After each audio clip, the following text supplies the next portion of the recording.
Ya, monggo Om. Ya. Assalamualaikum warahmatullahi wabarakatuh. Waalaikumsalam warahmatullahi wabarakatuh.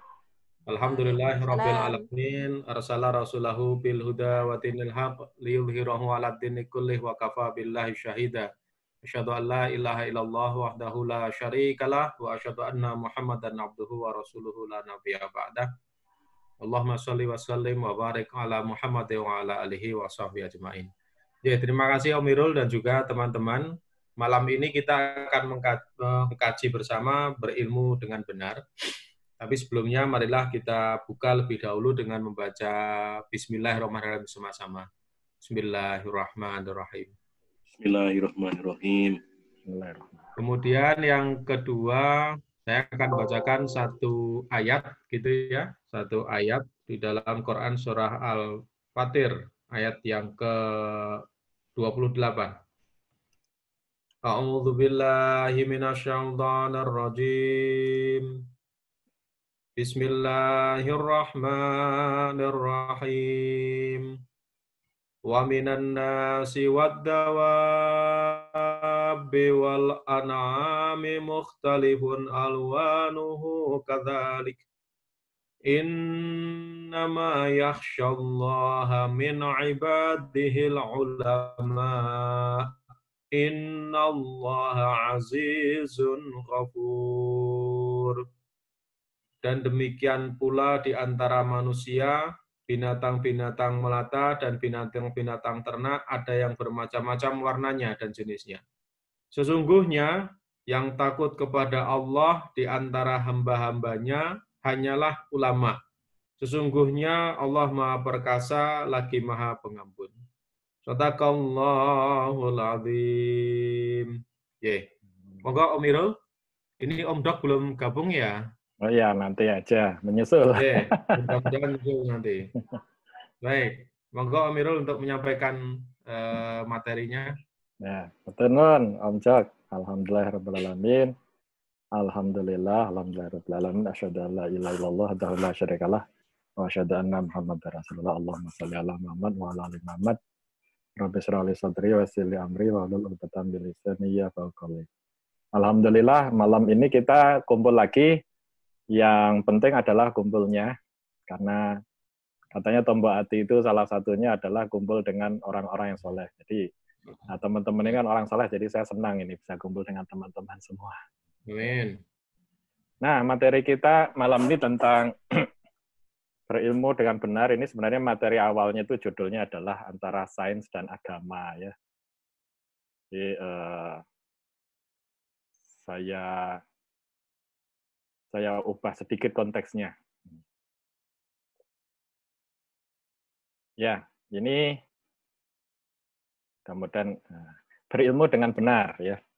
Karena ini menjadi salah satu sebab jadi timbulnya masalah ketika orang beragama, yaitu ketika ilmunya itu beda-beda begitu ya, sehingga setiap orang mempunyai jalannya sendiri-sendiri dan menganggap jalan orang lain mungkin tidak tepat begitu ya. Jadi berilmu dengan benar. Di sini kenapa saya sampaikan antara sains dan agama, nanti ada kaitannya itu ya. Wah, ini masih 19 Juli nih, seharusnya sudah hari ini ya. Ya, jadi sebenarnya di dalam diri kita itu Allah telah memberikan satu keistimewaan, yaitu bertemunya tiga zat ya. Manusia itu adalah yang jiwanya diciptakan oleh Allah itu, itulah kita yang sesungguhnya. Kemudian saat kita ini menjadi khalifah, itu diberi jasad. Sehingga kitalah ya makhluk yang paling sesuai kalau di muka bumi ini ya, bumi dalam arti benar-benar bumi. Nah, kita mungkin tidak tahu apakah di bumi yang lain kita adalah khalifahnya juga gitu. Tapi kita menjadi khalifah karena kita punya jasad. Ya, jin itu tidak punya jasad sehingga jasadnya berbeda atau jasadnya berbeda ya, sehingga kurang kompatibel untuk menjadi khalifah itu. Nah, kemudian ketika kita itu dibuatkan jasad itu, kemudian ditiupkan ruh dari Allah itu. Sehingga hiduplah si jasad, dan Demikian juga jiwanya bangun ya, karena ada ruh itu. Ruh inilah yang mengikat semuanya. Dan ruh ini yang membuat kita bisa terhubung dengan Allah. Gitu ya. Nah, sesungguhnya kita itu senantiasa terhubung dengan Allah ya. Tapi karena kita itu diberi petunjuk tidak tahu atau tidak merasa, atau kalau ibaratnya itu radio itu channelnya salah gitu ya, jadi kita tidak mendapatkan petunjuk. Tapi kalau kita bertaubat, membersihkan diri, maka ruh itu menjadi jalan koneksi tol gitu kepada Allah itu. Nanti bisa kita bahas. Jadi, nah di sini adalah ada jiwa dan jasad. Jiwa dan jasad ini sebenarnya masing-masing itu mempunyai inderanya, mempunyai hatinya. Kalau di jasad itu ada hati yang secara fisik, maka di jiwa itu ada qalb. Kemudian kalau di jasad itu ada otaknya, maka di jiwa itu ada akal. Jadi ada akalnya, ada lub ya. Ada beberapa istilah itu ya, yang memang berbeda. Nah, kalau jasad ini makanannya adalah ya nasi gitu ya, maka jiwa itu makanannya sebenarnya lebih ke ilmu gitu ya. Jadi kalau kita ngaji itu jiwanya senang, dia mendapatkan makanan ruhiyah gitu ya, makanan jiwa sebenarnya. Nah, jadi kalau jiwanya ini tidak pernah dikasih pengetahuan dan makanan, dia menjadi jiwa yang tertidur gitu. Itu yang kemudian akan kita bahas. Mengapa banyak orang mendalami agama maupun mendalami ilmu sains bisa sama-sama tersesat. Kita mulai dari kisah ya.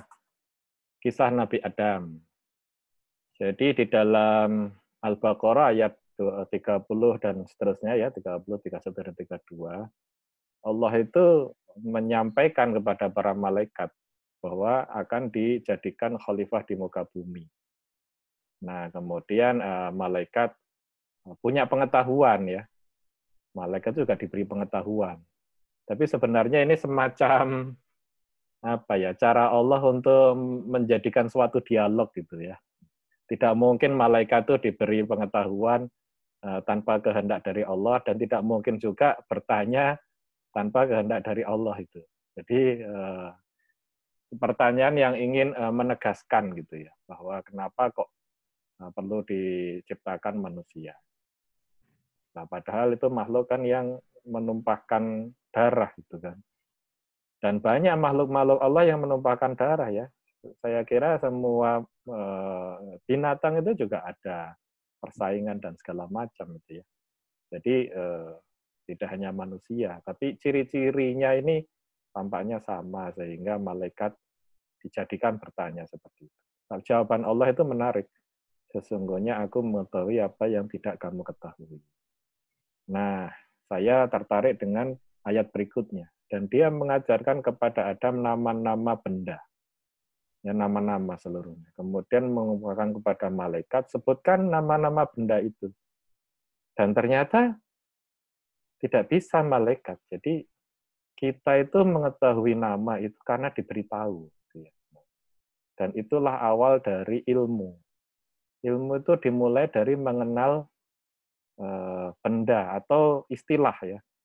Mau ilmu ekonomi, mau ilmu farmasi, biologi, mesin, dan yang lain-lain itu semua diajari pertama itu istilah-istilah, yaitu suatu definisi untuk menjelaskan sesuatu ya, barang ataupun proses. Itu ada nama-namanya. Itulah sumber ilmu. Dan ternyata kalau kita tidak diberitahu namanya, kita itu tidak bisa membuat sendiri, itu proses yang sulit ya. Ibaratnya begini, kita lahir diberi nama oleh orang tua. Kalau kita disuruh bikin nama sendiri itu agak beda ya. Kalau nggak dikasih nama, kita juga bertanya-tanya, nama saya siapa? Gitu kan. Jadi nama itu adalah awal dari ilmu, nama-nama. Istilah-istilah itu awal dari ilmu. Mudahnya kalau kita ingin mempelajari sebuah ilmu, mau fisika kuantum, mau bahasa Arab, ya fikih, maka yang pertama dipelajari itu adalah nama-nama atau istilah-istilah itu. Dan dari situlah dijawab oleh malaikat, Maha Suci Engkau, tidak ada yang kami ketahui selain dari apa yang telah Engkau ajarkan. Jadi kita itu mendapat ilmu itu karena diberi. Tidak bisa itu kesombongan bahwa kita berilmu karena kita pintar. Kita diberi, gitu. Dimudahkan untuk mendapatkan ilmu. Nah, ilmu itu sendiri nanti bisa kita bahas bahwa tidak semuanya ilmu yang kita dapatkan bermanfaat, dan tidak semua ilmu itu berhasil menghunjam lah ke diri kita itu. Banyak ilmu itu yang sia-sia, itu lewat saja gitu. Itu nanti kita. Nah, apa sih pentingnya ilmu itu? Ini kisah yang sama sekali berbeda, yaitu kisah penyihir Fir'aun. Tentu saja sudah tahu ya. Jadi saat itu Musa melemparkan tongkatnya menjadi ular, maka kemudian Fir'aun mengumpulkan para ahli sihir untuk membuktikan kepada Musa bahwa Musa itu cuman ahli sihir. Gitu. Kemudian para ahli sihir itu sudah dikumpulkan, mengeroyok Musa, melemparkan tali-tali begitu, dan tongkat-tongkat mereka, dan kemudian berubah menjadi ular, gitu ya, yang merayap kepada Musa. Dan Musa itu, walaupun fisiknya besar, dengan ular itu takut. Dan itulah rahasia dari ilmu Allah ya. Kadang-kadang kita itu pada sesuatu yang kita takutkan, Allah malah menyuruhnya gitu. Jadi Musa itu mukjizatnya itu bentuknya ular gitu ya. Yang Musa sendiri takut itu dengan ularnya, tapi ya disuruh megang, beriman, pegang, ya jadi tongkat. Nah, kemudian difirmankan kepada Musa, kamu yang akan menang, lemparkan saja itu di tangan kananmu, tongkat maksudnya. Nah, ajaibnya tongkatnya Musa ini menjadi ular yang besar, dan menelan ular-ular sihir tadi. Kan ular-ular sihir itu sebenarnya tidak menjadi ular, hanya tampak seperti ular, tapi dia masih tali dan tongkat, itu ditelan itu. Jadi hilang gitu ya. Jadi, dan ketika dipegang lagi kan jadi tongkat lagi. Maka si ahli sihir itu terkejut. Ini di luar sihir itu. Ini mustahil sihir ini. Karena tongkat sama tali mereka itu hilang, itu dimakan sama ularnya Musa itu. Lalu tukang-tukang sihir ini tersungkur dan bersujud seraya berkata, kami percaya kepada Tuhan Harun dan Musa.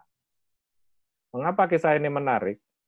Karena adalah kisah manusia yang kembali mengenal Tuhannya dari ilmu yang kalau kita sebut sekarang mestinya menjauhkan mereka ya dari Tuhan ya, itu ilmu sihir. Tapi justru dengan ilmu itu mereka itu bertaubat.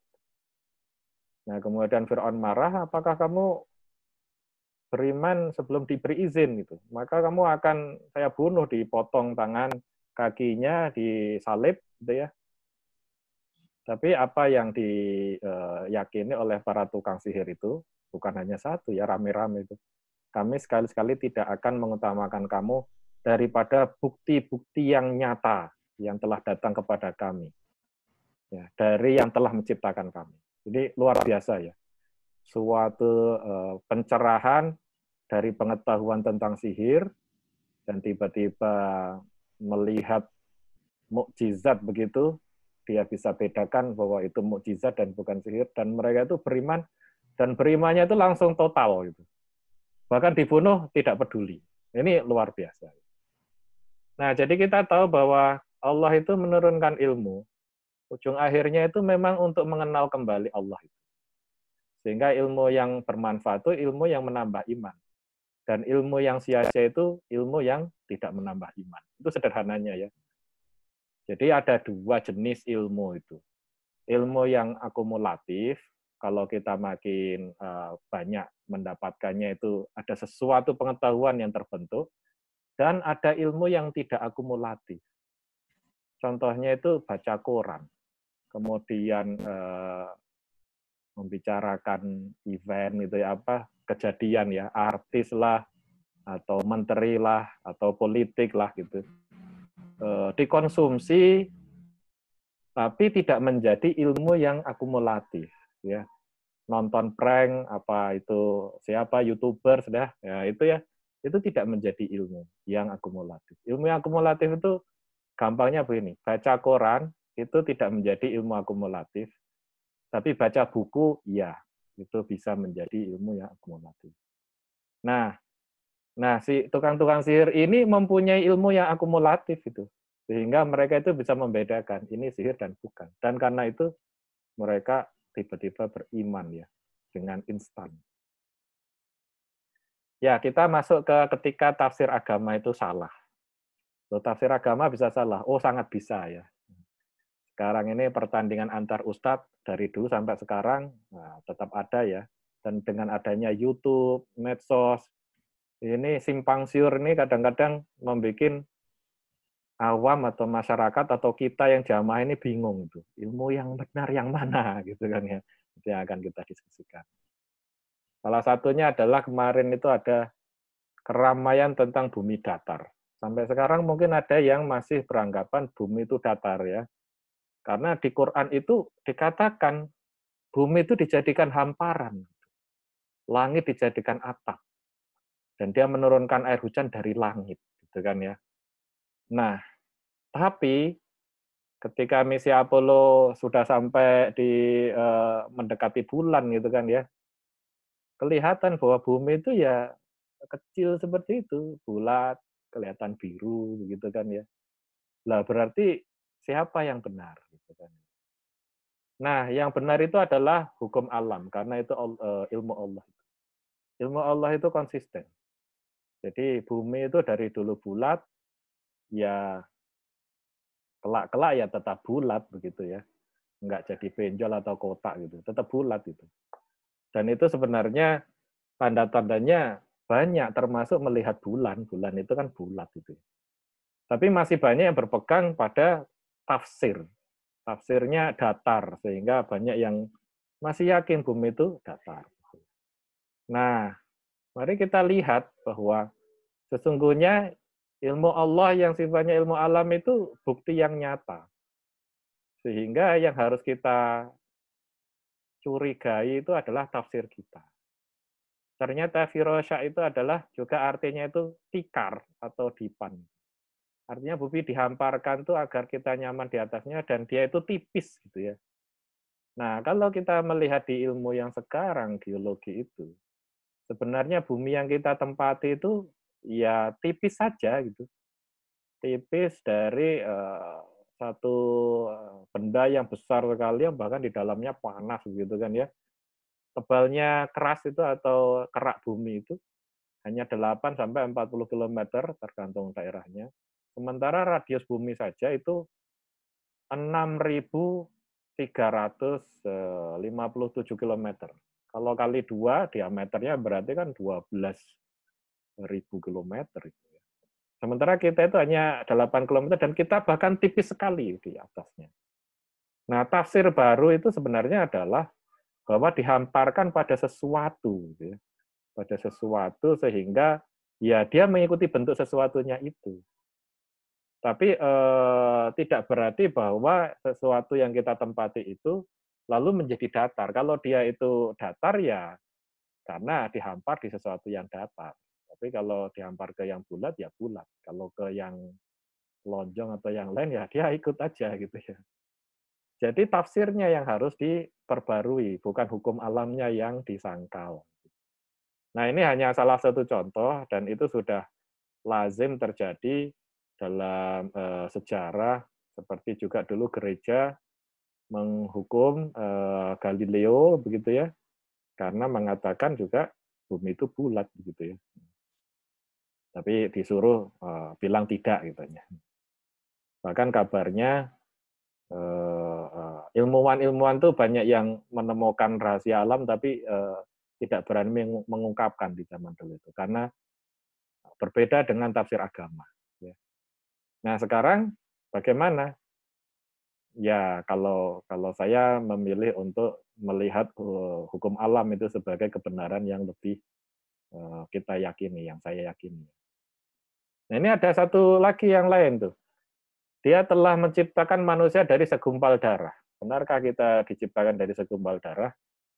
Nah kita tahu dalam ilmu pengetahuan yang modern tuh bahkan darah itu tidak punya inti sel gitu. Jadi ternyata bukan seperti itu ya. Itu salah juga itu. Terjemah atau tafsir bahwa Al-alaq itu segumpal darah.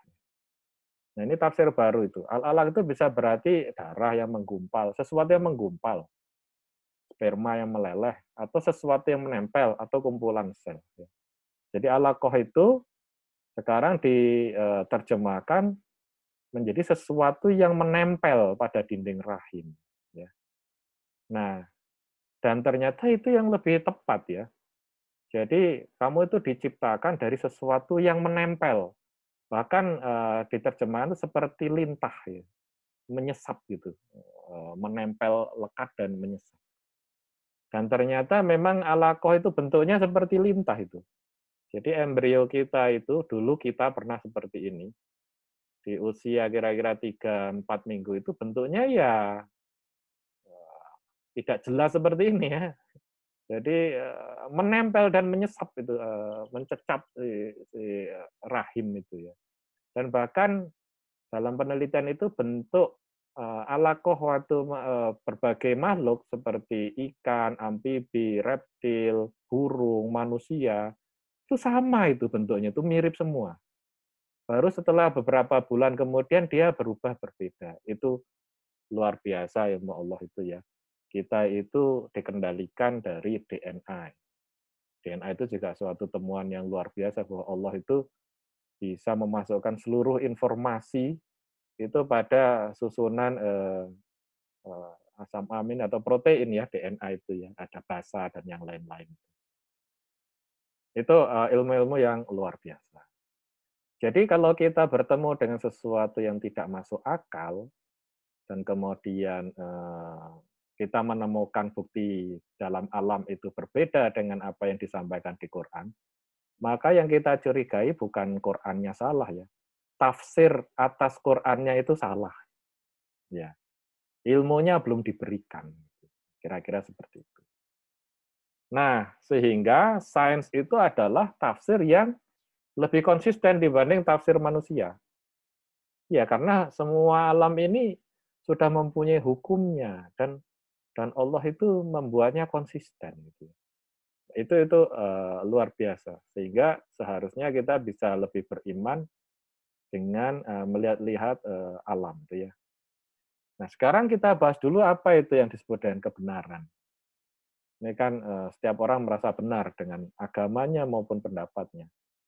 Kebenaran itu seperti suara ayam gitu kan ya. Jadi bunyinya itu ya nggak tahu lah, pokoknya seperti itu. Tapi orang Jawa itu bilangnya kukuruyuk gitu. Terus saya tanya teman saya yang orang Sunda itu, kongkorongok Pak. Loh, kok kongkorongok gitu kan ya. Kemudian kalau orang orang Inggris malah bilangnya kuk do gitu ya. Atau ada orang Korea itu apa ya, kue kele kue gitu ya, kukureko kata orang Arab, kukeliku, kui kuiri kui kata orang Spanyol.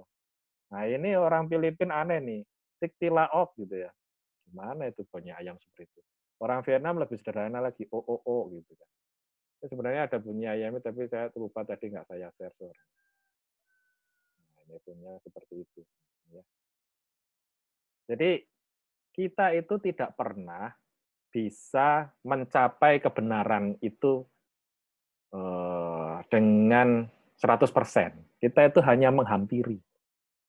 Semua ilmu Allah itu karena kita hanya dikasih sedikit, kita itu hanya bisa menghampiri.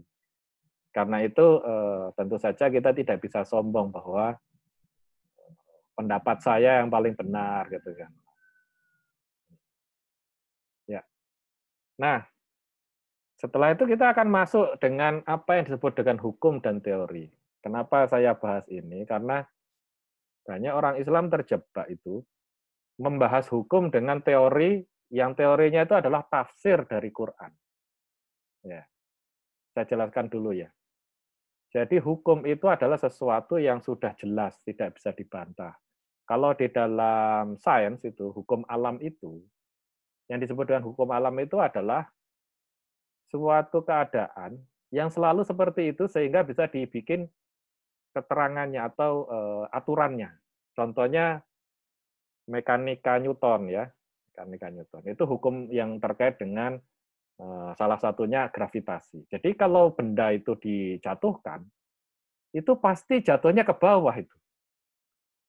Selama ini belum ada benda dijatuhkan, jatuh ke atas, itu nggak ada itu. Itu disebut dengan hukum alam, ya, hukum alam. Nah, hukum agama juga seperti itu. Hukum agama itu misalnya begini. Jadi kata Rasulullah itu, Homer itu haram itu. Ya. Di Quran ini juga nggak boleh makan daging babi. Itu disebut dengan hukum dari agama. Nah, tapi hukum itu tidak menjelaskan kenapa. Dia hanya menjelaskan apa ya. Hukumnya apa? Ya kalau dijatuhkan jatuh ke bawah. Kalau babi jangan dimakan. Nah, kemudian orang-orang itu ingin membuat penjelasannya, explanation. Kalau di dalam science itu disebut dengan teori, scientific theory. Nah, jadi mengapa benda itu jatuh ke bawah? Kalau menurut Newton, ya, bedakan antara Newton membuat hukum ya, dengan Newton menjelaskan kira-kiranya ya. Tapi dia tidak juga berani menjelaskan. Dia bilang begini, anehnya makin besar bendanya, itu makin kuat menarik yang lainnya. Gitu. Ya. Tapi dia sebenarnya juga tidak bisa menjelaskan. Nah, Einstein ini berusaha menjelaskan bahwa yang disebut dengan gravitasi itu sebenarnya kita ditekan oleh gelombang dari atas, ya, dari space sana itu ke arah bumi. Kita itu ditekan-tekan dari atas ini sebenarnya, terus menerus oleh gelombang gravitasi atau gravitasi wave ya. Jadi kenapa? Itu seperti air kalau dicemplungi batu itu kan bergetar ya. Nah, kalau bendanya gede kan getarannya lebih besar lagi. Jadi dia menekan yang lain-lain dan sebaliknya ruang itu ingin balik ke daerah yang disingkirkan oleh massa itu tadi. Sehingga melengkunglah seperti di sini ini melengkung. Jadi ruang dengan waktu itu melengkung. Ya, ya jangan bingung ya karena ini faktanya seperti itu. Waktu pun melengkung. Jadi itu adalah teori. Apakah teori itu benar atau salah? Nah, kemudian dibuktikan dengan fenomena alam yang lain. Jadi bahwa sinar dari bintang pun bisa terbelokkan mengikuti bentuk lengkung ini, bentuk lengkung. Dan itu dibuktikan dari suatu kasus gerhana matahari yang di belakangnya itu ada sebuah bintang begitu ya. Itu bintangnya itu tampak lurus padahal dia sebenarnya ada di belakang mataharinya itu ya. Jadi melengkung dia. Itu kisahnya cukup unik, kira-kira hampir 100 tahun yang lalu ya. Itu membuktikan bahwa Einstein benar secara teori gravitasi itu karena ruang dan waktu yang melengkung. Ya, jangan terlalu berat lah itu. Nah, jadi kalau kata kolega saya di Belanda sana, dia mengatakan orang Eropa ini agak aneh nih. Sekarang banyak fisikawan, makin lama itu makin religius, tapi kalau orang-orang yang mendalami biologi itu kok banyak jadi yang agnostik atau malah ateis ya. Ini contohnya ini nih, Richard Dawkins nih. Dia itu biologis ya, evolutionary biologis, penulis yang bagus juga menunjukkan fakta-fakta alam yang menarik, dan kemudian dia mengalami konflik dalam dirinya, lalu dia menjadi ateis. Padahal diberi ilmu itu, tapi jadi ateis. Darwin itu sebenarnya adalah dia bukan ateis ya, dia itu orang Kristen yang taat sebenarnya. Tapi suatu ketika anaknya yang masih kecil itu meninggal. Mungkin dia mengalami guncangan dan dia mempertanyakan itu tentang Tuhan itu ya. Mungkin kan kadang-kadang ya namanya dapat musibah ada yang marah pada Tuhannya kan. Dan dia memilih jadi agnostik. Tapi sebenarnya Darwin tidak pernah mengatakan manusia itu evolusi dari monyet, itu orang lain itu yang bikin dikait-kaitkan dengan Darwin. Darwin itu mengamati bahwa burung finch atau burung pipit atau kalau kita burung gereja gitu ya, emprit lah gitu ya. Itu di Kepulauan Galapagos itu pulaunya berbeda, bentuknya itu berbeda. Dan makanannya, terus bentuk paruhnya berbeda. Padahal dia itu ciri-ciri dari yang lain-lainnya itu sama. Nah, ya kita bisa bahas itu, tapi yang menarik saya tunjukkan bahwa ini kan mereka orang-orang yang membuat teori ya. Jadi kita tahu adanya hukum dan teori ya. Hukum alam itu apa adanya. Nah, teori itu apa yang berusaha untuk menjelaskan. Nah, anehnya ini orang fisika makin banyak yang beriman gitu ya. Orang biologi ini gundah gulana gitu ya. Tapi itu di sana lah, kalau di Indonesia mungkin beda. Nah, sehingga di dalam Quran itu ada yang dipanggil atau disebut sebagai ulul albab ya. Jadi inna fi khalqis samawati wal ard wa ikhtilafil laili wan nahari la ayatil liulil albab. Sesungguhnya dalam penciptaan langit dan bumi dan silih bergantinya malam dan siang terdapat tanda-tanda bagi orang-orang yang berakal.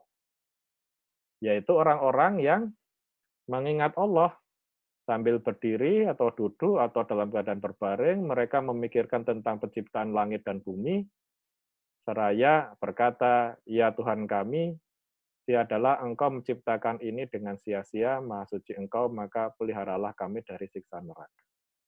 Artinya sebenarnya Allah itu, wajahnya itu bagi orang-orang yang memikirkan, itu terlihat di apapun ya, di ilmu apapun. Sebenarnya tidak sekedar ilmu alam ya, ilmu sosial dan yang lain itu pasti juga ada. Nah, tapi yang menakjubkan memang alam karena kayak kosmos itu kan besar sekali ya. Biologi itu ajaib sekali ya. Ada sesuatu yang bisa tumbuh lalu bentuknya terhenti pada kondisi yang normal begitu ya. Itu luar biasa dan konsistensinya itu luar biasa. Nah, semestinya orang-orang itu jadi semakin yakin bahwa Allah itu ada dan menciptakan. Itu yang disebut dengan ulul albab. Tapi siapakah ulul albab itu? Ulul albab itu berasal dari kata ulul dan al-albab, yang artinya mempunyai, sedangkan albab itu beragam artinya, paling sering diterjemahkan sebagai akal. Tapi ada yang lebih jelas itu adalah al-lub. Al-lub itu adalah kalau di tarekat ya itu bukan otak kita itu. Itu adalah akalnya jiwa. Jadi akalnya jiwa. Sehingga ulul albab itu adalah mereka yang jiwanya itu berakal. Bukan sekedar otaknya berakal ya, jiwanya yang berakal.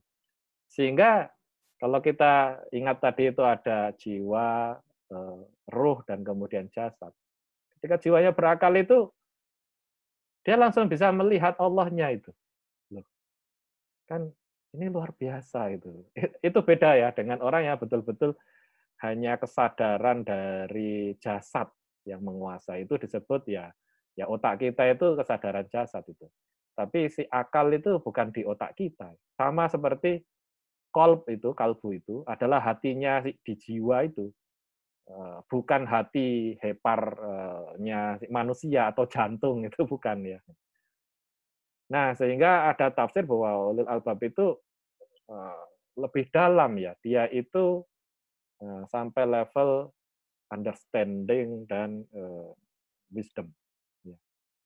Nah, bayangkan bahwa menafsirkan al-lub ini aja tidak mudah gitu ya. Karena memang ini adalah teori tafsir dari Quran bahwa sesungguhnya secara teori mestinya ini bukan kesadaran otak kita, tapi dia adalah akalnya jiwa. Nah, itu teori ya. Apakah itu benar atau tidak? Kita hanya menghampiri kebenaran kan. Suara ayam tadi itu hanya bisa kita dekati dengan kukuruyuk dan kongkorongok itu. Bunyinya sendiri ya gimana? Ya dengarkanlah ayamnya gitu. Nanti kan bunyi gitu ya. Nah, jadi ada akal jasad dan akal jiwa. Selama ini itu kita juga mendidik kebanyakan anak kita itu kan untuk survive. Sehingga yang dikuatkan adalah akal jasad. Pinter gitu ya, pinter macam-macam. Termasuk pinter mendebat, pinter bikin tulisan yang provokatif atau influence gitu ya. Tapi belum tentu akal jiwanya itu hidup. Ya. Nah, jadi padahal di dalam Al-Baqarah juga, contohnya begini, dalam kisas itu kan hukum kalau orang membunuh maka dibunuh ya. Ada kelangsungan, nah, ada jaminan kelangsungan hidup. Hai orang-orang yang berakal, supaya kamu bertakwa. Orang-orang yang berakal ini kan tentu saja yang dipanggil itu akalnya si jiwanya itu. Karena kalau akal otaknya yang dipakai ini kan hukumnya jadi seperti hukum entah orang barat lah atau orang mana gitu. Ada kasihannya dan segala macam. Padahal untuk menjamin kelangsungan keadilan hidup itu ada kisos harusnya. Nah ini kemudian ada surat As-Sajdah itu. Kemudian dia menyempurnakan dan meniupkan ke dalamnya ruh. Di sini apa kata-katanya? Mirruhihi. Dari zatnya Allah itu ada yang namanya ruh, itu ditiupkan. Dan menjadikan kamu pendengaran, penglihatan, dan hati. Ini miliknya siapa? Masa miliknya jasad? Jasadnya kan sudah diciptakan waktu itu kan. Jiwanya si Adam juga sudah. Lalu ditiupkan ruh untuk menghidupkannya. Jadi ini sebenarnya adalah, ya bisa jadi ini adalah perangkatnya dari si jiwa. Jadi kalau hidup itu dia bisa melihat Tuhannya itu. Dan Adam itu melihat Tuhannya. Dalam hadis lain diceritakan bahwa Umar, Ubay, dan Abu Hurairah bertanya pada Rasulullah tentang orang yang paling berpengetahuan, yang paling berkualitas dalam pengabdiannya, dan paling utama. Semua dijawab oleh Nabi, orang yang berakal. Tapi akal yang mana? Apakah dia mengetahui tentang elektro, atau e-commerce, atau 4.0 gitu? Yang berakal jiwanya tentu saja ya. Nah, ada juga hadis, tak ada seorang pun manusia kecuali memiliki 4 mata. 2 di kepalanya, maksudnya fisik ini, dengannya ia bisa melihat ihwal dunia, dan 2 di hatinya, maksudnya ini di jiwanya ini, yang dengannya ia bisa melihat ihwal agamanya. Ya, mudah-mudahan mulai terbentuk ini. Satu kesadaran bahwa ketika berilmu, itu ada yang kemudian memintarkan si kepala yang berambut ini, dan satu lagi yang memintarkan akal yang di dalam jiwa itu. Nah, kadang-kadang kita memilih ilmu-ilmu yang tidak memintarkannya di dalam. Ya, baca berita lah gitu ya, artis ini lagi ngapain gitu.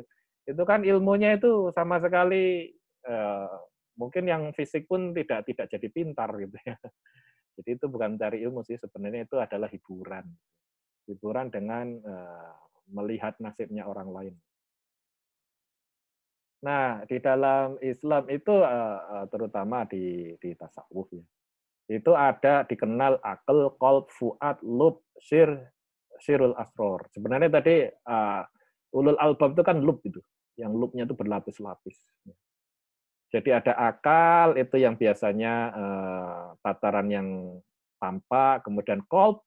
Nah, ini yang menarik nih. Jadi kalau jiwa kita itu sudah bangun dan kemudian mendapatkan makanan yang sesuai gitu ya, maka tiba-tiba qalb kita itu bisa menemukan rasa indah dalam pesan-pesan Quran.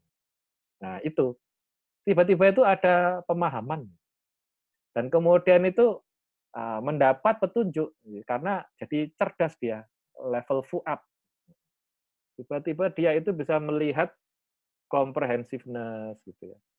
Dan kemudian pada tataran lub dia connect kepada Tuhannya. Wah itu ya, apapun yang dilihat itu tiba-tiba dia, loh Tuhan itu hadir gitu. Sehingga dikatakan wajah Allah itu ada di seluruh yang kamu lihat. Mau melihat laptop, mau melihat orang, mau melihat bahkan musibah pun dilihat, di situ ada wajah Allah. Nah, pada tafsir itu sudah lebih tinggi lagi. Ini kan tahap di mana levelnya itu udah sir dan sirul asrar ini level nabi ya. musibah-musibah maupun ujian-ujian itu wajah Allah itu. Ya. Makanya kita bisa memahami kenapa levelnya Nabi Ayub atau Nabi Yusuf. Itu kan kisah-kisah yang hidupnya itu sengsara. Gitu. Tapi tidak mengurangi rasa syukurnya kepada Allah. Itu karena yang di jiwa itu akalnya ini sudah level yang sirul asror. Gitu. Nah, kita yang mana? Nah, jangan-jangan yang tahap akal saja ini masih setengah pingsan gitu ya. Jadi jangan-jangan wallah alam ya. Tiap orang perjalanannya beda-beda. Ya. Nah, sekarang sains dan alam gaib. Jadi ini materi ini kemarin kan dibikin gara-gara diskusi tentang jin dan yang lain-lain waktu itu ya. Jadi kita tahu bahwa yang tidak kita lihat bukan berarti tidak ada. Ya, kita tahu kalau yang ngaji di sini tahulah ada alam akhirat dan yang lain-lain begitu ya. Yang tidak kita lihat bukan berarti tidak ada. Itu sains sudah membuktikan. Kemudian yang bagi kita mustahil bukan berarti tidak akan terjadi. Bisa jadi ya, sangat jelas itu akan terjadi. Contohnya, ketika tangan bicara, itu kan ada di surat Yasin. Pada hari ini kami tutup mulut mereka dan berkatalah kepada kami tangan mereka dan memberi kesaksianlah kaki mereka terhadap apa yang dulu mereka usahakan. Jadi minggu lalu itu Om ABW itu cerita bahwa bahkan trauma itu bisa nempel di genetik kita. Sudah dibuktikan di tikus mencit yang bahkan sampai 5 turunan itu bisa mempunyai trauma yang sama. Dan kita ternyata mempunyai trauma juga terhadap misalnya ketemu singa, kita langsung lari gitu. Padahal kita belum pernah diajari. Ketemu ular ya itu sudah hakikatnya itu langsung lari. Jadi kayak ada trauma gitu. Dan itu ada di genetik kita. Nah, bahkan trauma-trauma masa kecil itu bisa terwariskan ke anak gitu ya. Nah, itu ternyata ada di genetik. Usia kita bahkan dicatat juga di setiap sel gitu kan ya. Itu luar biasa itu pengetahuan seperti itu. Artinya sampai level yang molekuler itu dicatat sebenarnya. Bahkan tentu saja ini ada cloud-nya ya, ada catatan yang tidak akan pernah hancur. Wah, kalau begitu pas kulit saya hancur, hilang dong catatannya. Oh, itu masih ada backup-nya di cloud itu. Jadi ketika kita dibikinkan lagi kulitnya, bunyi lagi dia. Lah, kok bisa kok bunyi? Kan tidak punya mulut. Nah, sekarang handphone kita nggak punya mulut juga bisa bunyi gitu ya. Jadi bunyi itu kan hanya masalah frekuensi yang audial ya, yang terdengar oleh oleh oleh telinga kita, gitu. Sehingga direspon oleh otak dengan sinyal-sinyal listrik, kita tahu itu bunyinya seperti itu. Ilmu Allah itu terlalu dahsyat lah. Sehingga kalau dikatakan bahwa nanti itu kamu akan diciptakan lagi fisikmu, dan kemudian itu diputar ulang nih kasetnya nih, ngaku semua ini. Mungkin kayak video ada suaranya, kita tidak tahu ya. Tapi bagi orang sekarang ini sangat masuk akal. Nah, 1400 tahun yang lalu bisa gila orang memahami ini. Kok bisa seperti itu ya? Hanya dengan beriman mereka itu bisa. Kenapa mereka beriman? Karena jiwanya, akalnya hidup gitu. Jiwanya yang membenarkan itu. Ada sesuatu yang non fisik loh. Aku ada di sini, aku jiwa itu. Itu hal-hal gaib itu tidak gaib lagi bagi mereka. Bagi jiwa-jiwa itu tidak gaib. Yang tak mampu dilihat ya. Dia tidak dapat dicapai oleh penglihatan mata, sedang dia dapat melihat segala yang kelihatan. Dan dialah yang maha halus lagi maha mengetahui. Itu kan Allah menceritakan sifat dirinya ya. Seperti kita, mungkin semut melihat matahari itu, bahkan semut melihat manusia itu tidak jelas juga ya, apalagi melihat matahari. Maksudnya Allah itu dimensinya tak terhingga, sehingga manusia itu matanya itu nggak mampu. Dan itu sudah pernah dialami oleh Musa ya. Musa itu pengen melihat Allah itu. Kemudian lihatlah gunung itu, gunungnya sendiri apa hancur gitu, berguguran gitu batu-batunya karena takut gitu ya. Musa sendiri pingsan, nggak melihat apa-apa. Jadi nggak mampu gitu. Nah, yang tidak bisa kita lihat itu secara sains itu sudah ada buktinya. Ada fotografi inframerah, Kirlian foto, thermal imaging, hiperspektral. Ini memunculkan apa-apa yang tidak bisa kita lihat. yang dulu itu kita tidak yakin bahwa kalau kita tidak lihat mestinya nggak ada itu. Oh, yang dilihat itu beda. Jadi kalau kita bicara tentang jin, itu hanya karena frekuensi yang bisa kita tangkap itu belum ketemu saja itu. Kalau ketemu itu ya bisa dilihat itu kan ya. Ya seperti thermal imaging atau apa begitu ya. Nah, jadi sebenarnya dia ada. Tapi frekuensinya tidak bisa kita kita terima gitu ya, kita tangkap dengan alat. Apakah kelak bisa? Wallahu alam, siapa tahu mungkin sebagai khalifah kita diberi itu. Kenapa manusia itu dijadikan khalifah? Karena manusia itu adalah makhluk yang tampaknya diberi sifat Allah sebagai sifat berkreasi. Jadi tidak ada cerita bahwa malaikat itu berkreasi atau jin itu bikin mobil, kan nggak ada ya. Manusia itu ajaibnya itu diberi bibit ilmu tadi, diberi nama-nama. Itu adalah perjalanan panjang kemudian menjadi pengetahuan dan manusia itu diberi sifat Allah adalah maha menciptakan. Jadi kita itu diberi sedikit gitu sifat itu. Jadi apa yang dijelaskan di Quran yang tidak masuk akal kita, mulai pelan-pelan oleh Allah itu dibuka itu dengan ilmu pengetahuan dan alam itu hukum Allah itu sehingga kita meyakini loh ini benar ini. Kita bisa melihat diri kita yang berbeda ini. Nah, kalau Kirlian ini kan ada aura segala macam bisa dilihat dengan fotografi Kirlian. Nah, kalau kita masuk ke yang lebih dalam lagi kegaiban itu adalah pada level kuantum. Jadi kalau yang mengikuti tentang fenomena kuantum, bahkan semua benda ini sebenarnya adalah kumpulan awan elektron. Yang kalau sedang tidak dilihat, dia bentuknya itu gelombang saja. Nah, saya menjelaskannya seperti ini. Kalau anak-anak main game di handphone itu kan muncul itu tokoh-tokoh main gamenya itu di layar handphonenya. Tapi di luar itu kan tidak ada. Tapi kalau kita geser ke kanan, lalu muncul halaman berikutnya dan halaman berikutnya. Nah, ada perdebatan panjang bahwa menurut Bohr itu ya, kalau kita sedang tidak melihat bulan, bulan itu nggak ada gitu. Kalau menurut Einstein ada gitu. Nah, tapi ternyata menurut penelitian dan teori kuantum, benda itu kalau nggak dilihat itu nggak ada. Atau karena Allah itu melihat, semua jadi ada. Jadi dia itu ada karena ada yang melihatnya. Jadi kita tidak bisa melihat bintang sebelum cahayanya sampai ke kita. Padahal cahaya bintang itu nyampe ke kita itu jutaan tahun, jangan-jangan. Atau ribuan tahun cahaya. Jangan-jangan bintangnya itu sudah tidak ada. Atau dia baru ada setelah kita lihat. Gitu. Nah, itu pembicaraan yang membuat pusing lah di fenomena kuantum. Nah, ini ada juga quantum entanglement ini. Jadi perilaku satu positron, namanya positron ya. Jadi di dalam inti atom itu bisa dibikin positron. Nah, terus dia itu pecah jadi dua, yang satu berputar ke kanan, yang satu berputar ke kiri gitu ya. Lalu kalau dipisahkan dengan jarak seberapa jauh pun, jika yang satu dipengaruhi sehingga putarannya itu berbalik arah jadi misalnya dari kiri ke kanan, maka yang satunya itu instan itu berubah juga. Padahal dipisahkan jarak dan waktu. Nah, itu yang disebut dengan quantum entanglement. Nah, tapi pengetahuan itu ternyata bisa dimanfaatkan ya, termasuk IBM quantum komputer ini ya. Ini adalah suatu kondisi bukan 0, bukan 1, tapi tercampur. Gitu. Kondisi tidak jelas.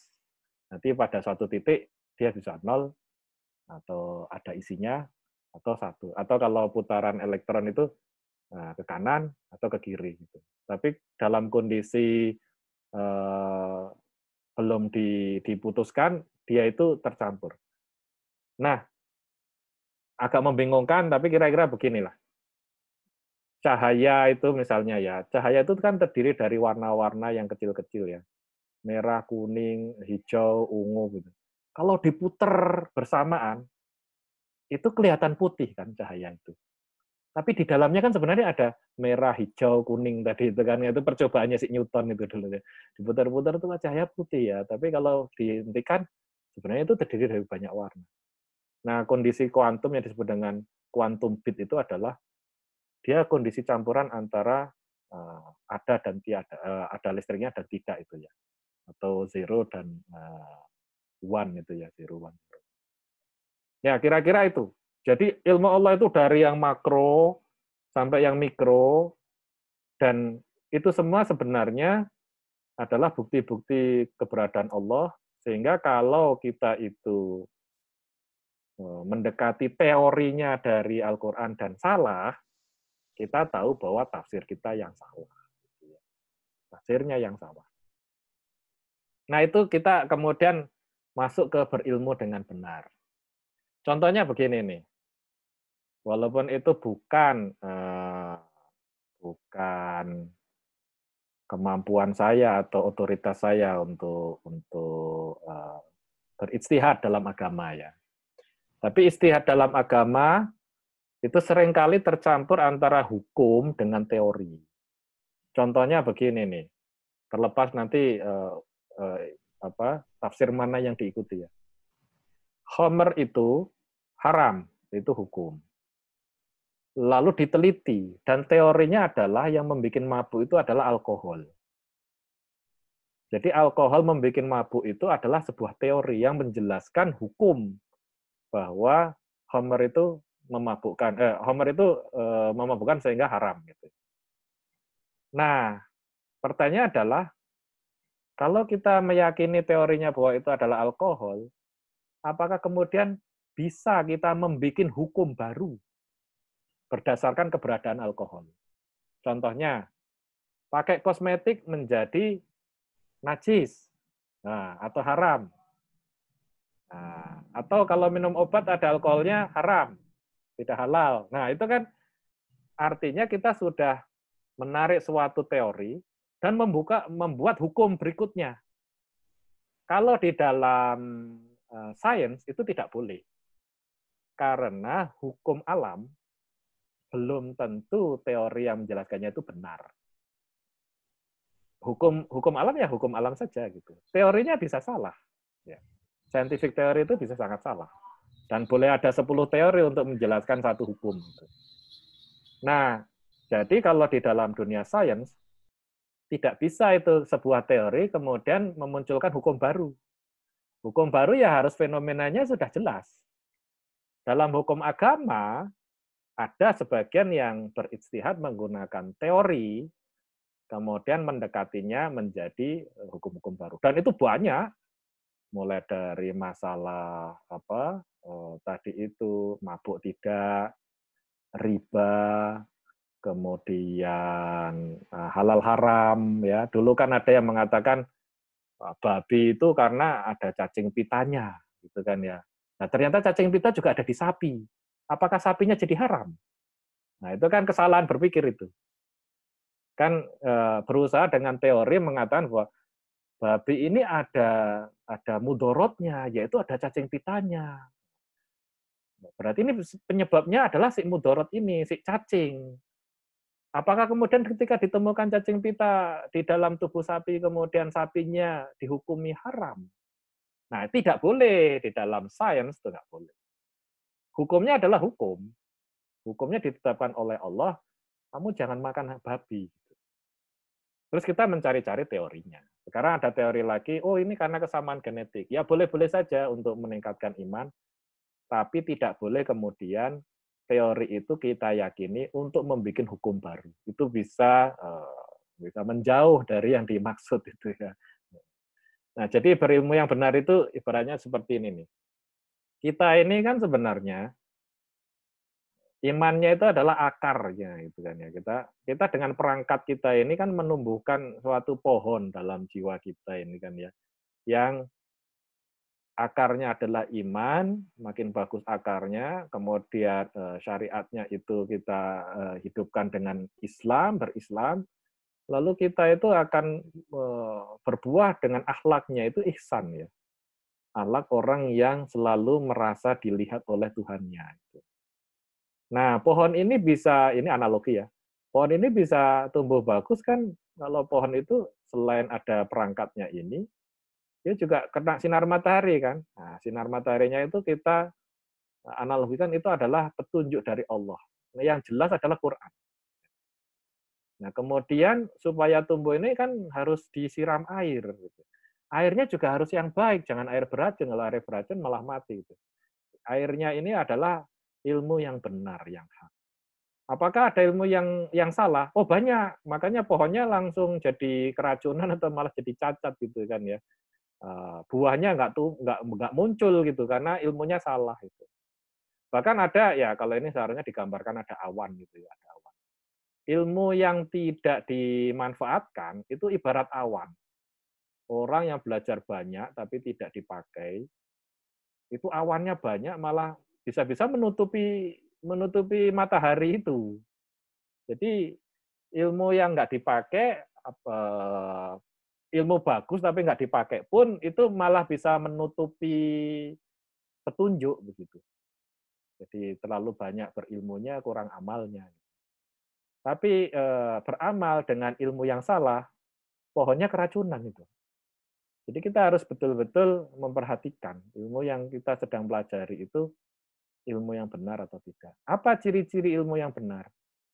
Ya kalau bisa menumbuhkan pohon ini, ilmu ini kan kemudian akan menghidupkan si iman ini, membuatnya menjadi lebih kokoh, orangnya menjadi lebih taat syariatnya, dijalankan dengan baik, dan dia menjadi makhluk yang berguna, gitu, manusia yang berguna, keluar buah-buah ihsannya ini.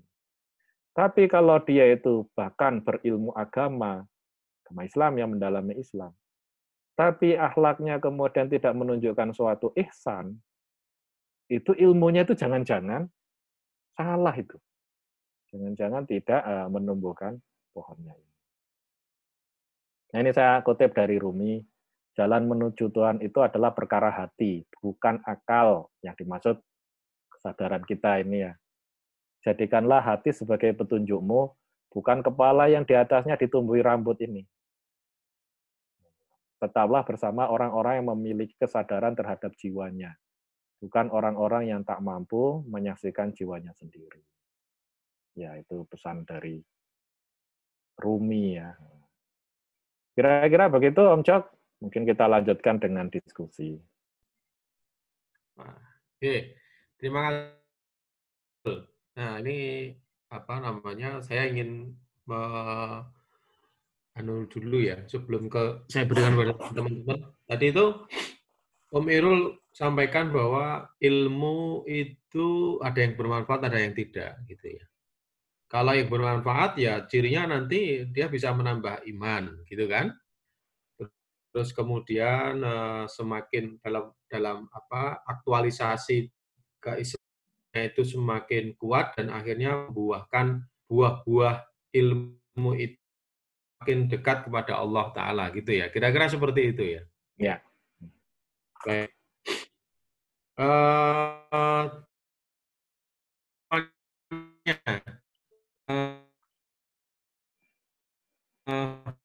Putus-putus Om Cok, atau ini Silakan internetku ada ya? pertanyaan atau ada permintaan kepada Om Irul. Moga silakan teman-teman. Silakan diskusi aja atau sharing juga boleh. Sharing tafsir yang berbeda boleh loh. Kan ini Selamat ada malam Om Irul. Ya, Om Edi. Selamat malam Om Joksan dan yang lain. Assalamualaikum. Waalaikumsalam warahmatullahi wabarakatuh. Aduh, luar biasa ya saya mengamati ya sambil makan malam. Saya itu lagi anak buah saya itu kena corona positif. Jadi seharian ngurusin itu, oke lah ya. Saya tertarik sama ulasan Om Irul tadi mengenai apa itu sebuah kebenaran ya. Bahwa ternyata kebenaran itu tidak ada yang final. Kalau saya interpretasi salah mohon dikoreksi ya. Yang bisa kita lakukan adalah senantiasa mendekati sebuah kebenaran tersebut. Nah, dalam praktek kehidupan sehari-hari, ya, untuk di Indonesia, ya, khususnya karena kita memang basicnya sangat religius, ya. Dari zaman Hindu sana juga memang pola hidup kita itu sangat religius. Ketika seseorang ingin mengamalkan, ya, apa yang dia yakini, yang bersumber dari kitab suci, yang dia anggap itu sebagai sebuah kebenaran, maka itu cenderung akan bertabrakan dengan orang lain, baik itu yang tidak setuju dengan kitabnya karena agama berbeda barangkali, ataupun barangkali yang seagama tapi punya penafsiran yang berbeda. Nah, itulah ya, kalau saya bandingkan dengan orang yang nggak berpikir, yang berpikir tanpa agama sama sekali, ya, mungkin dalam hal ini karena saya sedikit tahu, ya, sedikit lah tentang Jepang, ya. Kalau sana malah nggak berpikir tentang apa kitab, ya, apa kata Tuhan, apa pendapat Tuhan, tidak berpikir. Mereka akan menentukan dengan kesepakatan dari awal. Nah, kalau di kita, bagaimana membuat sebuah produk hukum itu, memang kita sesuai dengan culture-nya, itu kita akan pertama merefer ke bagaimana kata Tuhan, gitu ya, atau bagaimana kitab, kata sebuah kitab, gitu. Nah, kembali ke yang tadi, bahwa sebuah kebenaran tidak ada finalnya, hanya sebuah pendekatan yang makin hari makin diupdate, ya, dengan teori hukum yang senantiasa muncul dan kadangkala berubah dari versi yang sebelumnya dan seterusnya, maka sebenarnya ketika dalam sebuah kehidupan bermasyarakat, kita mencoba untuk mencari sumber hukum yang berasal dari Tuhan, itu akan menyulitkan. Ya, contoh yang gampang, misalnya jilbab, ya. Jilbab pun ada yang berpendapat wajib dan tidak. Tapi oke lah, saya nggak akan ke situ. Saya anggap wajib saja. Ketika wajib saja pun, ya, bagaimana modelnya? Itu sebuah debat yang tidak pernah berakhir. Ya, misalnya saya kebetulan kerja di pabrik. Saya itu punya misi bagaimana karyawan itu aman, ya, dengan memasukkan jilbab itu ke dalam kemejanya. Seperti mbak-mbak di bank yang cantik-cantik itu loh, Om Irul, ya. Atau mungkin pramugari, kan masuk ke situ. Itu sudah 10 tahun juga tidak berhasil. Kenapa? Karena ada pendapat. Kalian jangan sok-sok HRD, jangan sok-sok manajemen, ya. Ini Tuhan mengatakan nggak seperti itu. Tidak ada gunanya kalau jilbab toh dimasukkan ke dalam kerah. Nah, ya, itu kenapa sekecil ini, seribet itu? Karena kita mencoba, dalam tanda kutip, ya, kita mencari bagaimana Tuhan berpendapat, gitu ya. Nah, coba kalau di negara yang sekuler saja, ya, jangankan pakaian, jam kerja pun anytime dirubah dan tidak ada orang yang bisa mendebatnya. Kalau kita sangat sulit menentukan jam kerja, ya, karena ada regulasi pemerintah, nggak boleh 4 jam berturut-turut, ya, tidak boleh menabrak jam sholat, ya, tidak boleh sekian lebih dari sekian jam yang ditentukan dan sebagainya. 8 jam lebih nggak boleh. Sangat sulit. Wangelnya seperti itu karena sebenarnya sumbernya adalah kita mencoba mendokingkan, ya, bagaimana kebutuhan kita dengan bagaimana sebuah kitab, sebuah kepercayaan itu berlaku. Nah, ya, memang agama memberikan panduan agar kita tidak liar, ya, seperti ini. Tapi dalam hal interpretasi, dalam hal sebuah kebenaran, seperti pertanyaan saya di awal, kebenaran belum pernah kita capai, tapi justru karena tidak tercapai tersebut, masing-masing orang dengan penafsiran mengatakan apa yang dia yakini adalah sebuah kebenaran. Yang satu mengatakan pakai jilbab sudah benar, masukkan ke kerah, boleh. Yang satu mengatakan tidak ada, ini ibarat telanjang saya.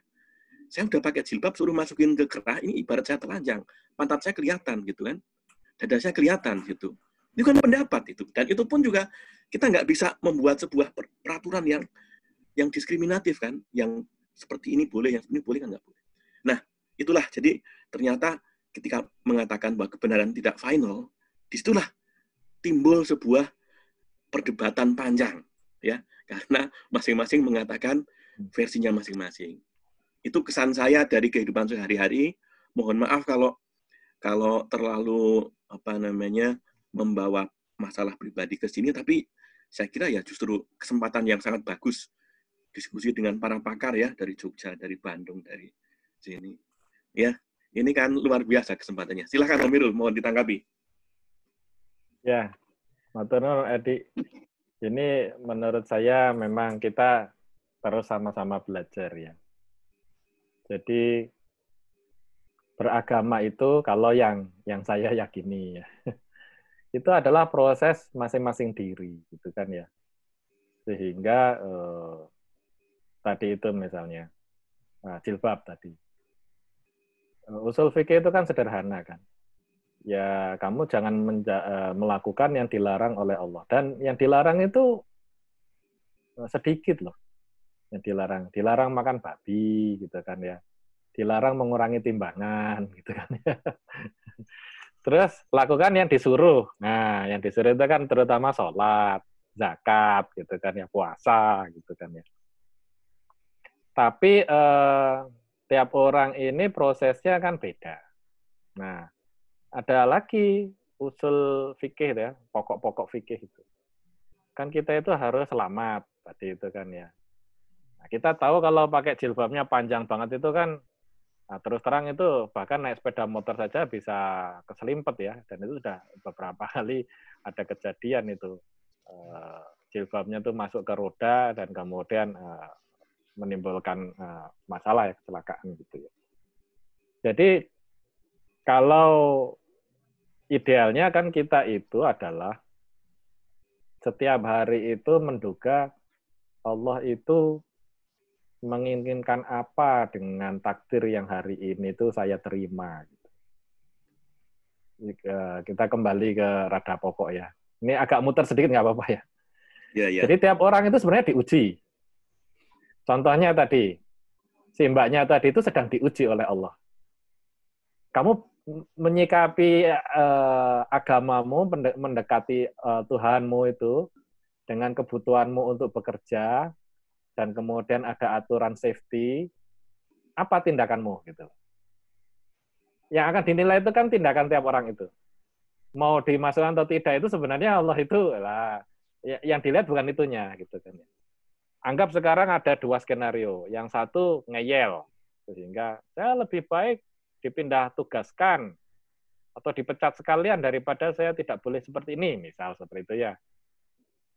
Kira-kira apakah Allah memang menghendaki yang itu? Atau satunya berpikir, oh Allah itu menyuruh saya untuk menjaga diri agar selamat. Dan ini kayaknya aturan ini memang membuat saya lebih aman. Terus saya masukkan. Apakah Allah akan meminta respon kita yang itu?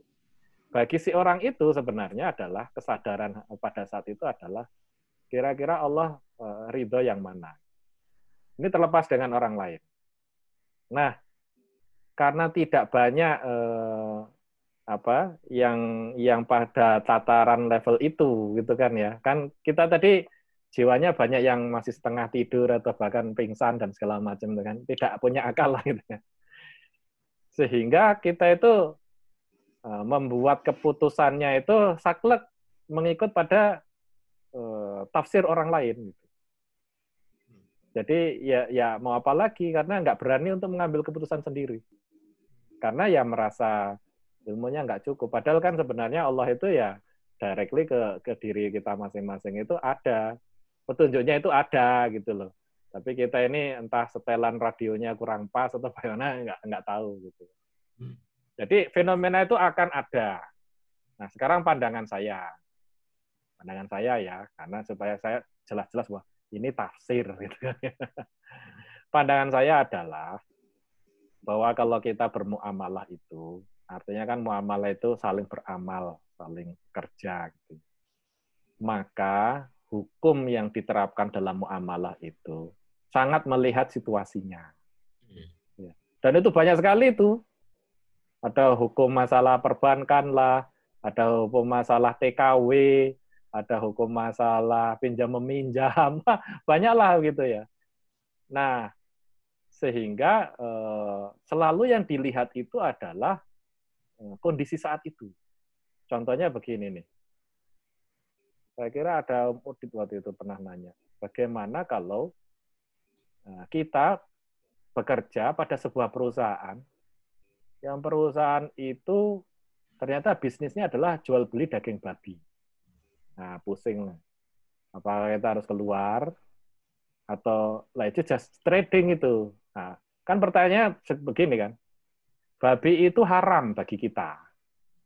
Tapi kan tanda kutip, ya bagaimana lagi kalau yang agamanya bukan orang Islam, gitu kan ya. Memang makan babi kan, masa kemudian kita hukum bunuh gitu, kamu orang Kristen makan babi, nggak boleh itu, nggak boleh. Nah, terus kan kita mendapat pekerjaan, misalnya pekerjaannya itu sama sekali nggak ada urusan dengan daging babinya, itu misalnya konsultan manajemen gitu kan ya. Nah, boleh nggak kita terima? Maka dalam kondisi seperti itu, dalam semua hal muamalah, kita harus kembali ke usul-usul fikih gitu. Yang kita kerjakan pertama kali kan jelas tidak makan daging babi. Jadi konsultan manajemen misalnya saya tidak haram lah gitu ya melakukan itu. Pertanyaannya dari mana duitnya itu? Lah kan Allah juga yang ngasih kesempatan ini kan. Dan dia memang non muslim memang makanannya seperti itu. Tapi ada bisnis-bisnis yang lainnya kan. Jadi dalam muamalah itu tidak sesaklek bahwa wah saya membantu orang berbisnis haram. Wah, itu tingkat kerumitannya tinggi sekali. Yang bisa kita lakukan adalah, ya Allah, saya hari ini mencari rezekimu, ini yang engkau berikan pada saya untuk diri saya sendiri tidak memakan yang haram, saya mengerjakan secara profesional tugas saya sebagai konsultan, dan kemudian saya dibayar. Ya, itu istihad yang halal itu. Lah apakah urusan di sananya itu urusan dia dengan Tuhannya, bahkan dengan Tuhan kita mungkin juga dia nggak mikir urusan dengan Tuhan kita. Kalau kita ini berpikir muamalah itu bahwa Allah menciptakan kondisi-kondisi di mana orang saling beramal itu sangat kompleks, maka kita harus mendekatinya dengan ya kita yang berusaha paham ya dengan lebih bijak. Jadi lebih komprehensif gitu. Saya pernah punya masalah juga ya, dengar dari seorang ustaz. Gimana itu urusan TKW? Ibu-ibu meninggalkan suami dan anaknya dan berangkat ke Saudi. Tapi kan di Saudi itu kan orangnya Islam-Islam, soleh-soleh. Nah, kenyataannya berantakan kan. Entah majikannya, entah dia sendiri yang bermasalah gitu. Kan itu tidak ada muhrimnya. Nah, waktu itu jawabannya, kita punya nggak solusi buat dia selain jadi TKW? Itu satu pertanyaan yang membuat bahwa agama itu tidak bisa hukumnya itu tanpa melihat kondisi. Nah, jadi kalau kamu bisa menciptakan pekerjaan sehingga dia tidak berangkat ke sana, atau pelan-pelan bisa menggesernya dari dia harus berangkat bisa segera pulang, atau kamu membuat suatu sistem sehingga dia aman, begitu kan ya, maka alternatif-alternatif itu harus dilakukan. Nah, satu prinsip adalah agama itu harus menjadi solusi kemanusiaan. Agama itu harusnya menjadi solusi. Jangan agama itu malah menjadi membingungkan. Karena sebenarnya kalau disampaikan bahwa orang-orang yang berakal itu kan bukan ini jiwanya kan.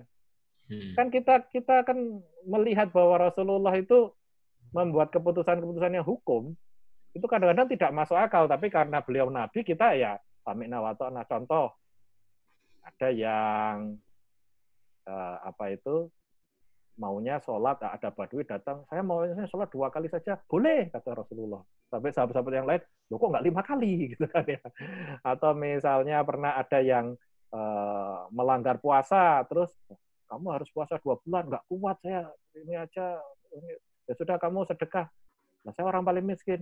Ya sudah ini sedekah buat kamu. Lalu kan terbalik-balik begitu ya. Atau ketika Umar, ini kamu pencuri ayam ya. Kenapa? Saya kelaparan. Oh, kalau begitu saya ambilkan dari Baitul Mal. Jadi menerapkan hukumnya itu tidak pakai otak yang ini. Dia menerapkannya itu pakai akalnya jiwa itu. Dan disitulah sulitnya. Karena kebanyakan kita menganggap bahwa ilmu itu nempelnya di otak. Itu ya. Tapi kita harus maklum kondisi seperti itu, kan pelan-pelan, karena itu jadi jihadnya Pak Om Edip ya, misalnya. Jadi kita itu sebenarnya kan punya kewajiban juga untuk berjihad dakwah gitu ya. Kalau kita saklek kan orang yang mau didakwahi lari gitu kan ya. Nanti kan loh kok kayak gitu kan orang Islam itu. Lari. Serba kaku begitu kan ya.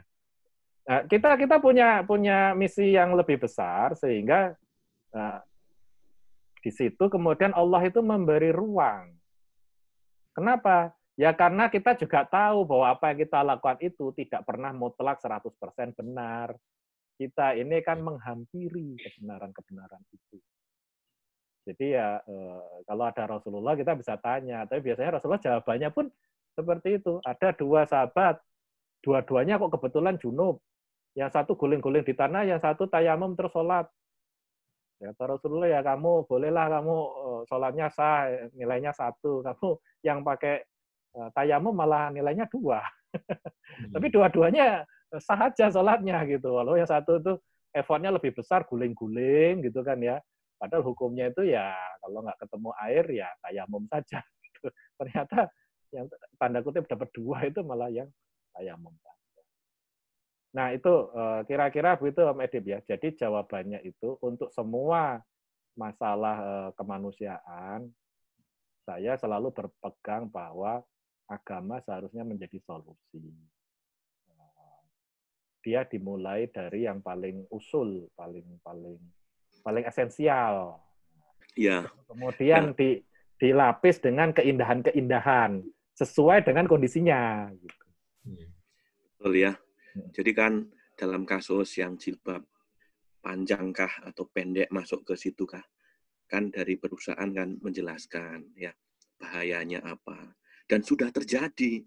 Kalau panjang itu kegubet, nanti celaka ya, tangan celaka, badan celaka. Tapi kalau orang berpikir ini perintah Tuhan ini ya, ibarat saya mati pun lebih baik mati daripada saya pinggang saya kelihatan. Ya itu kan satu orang itu menginfluence yang lain.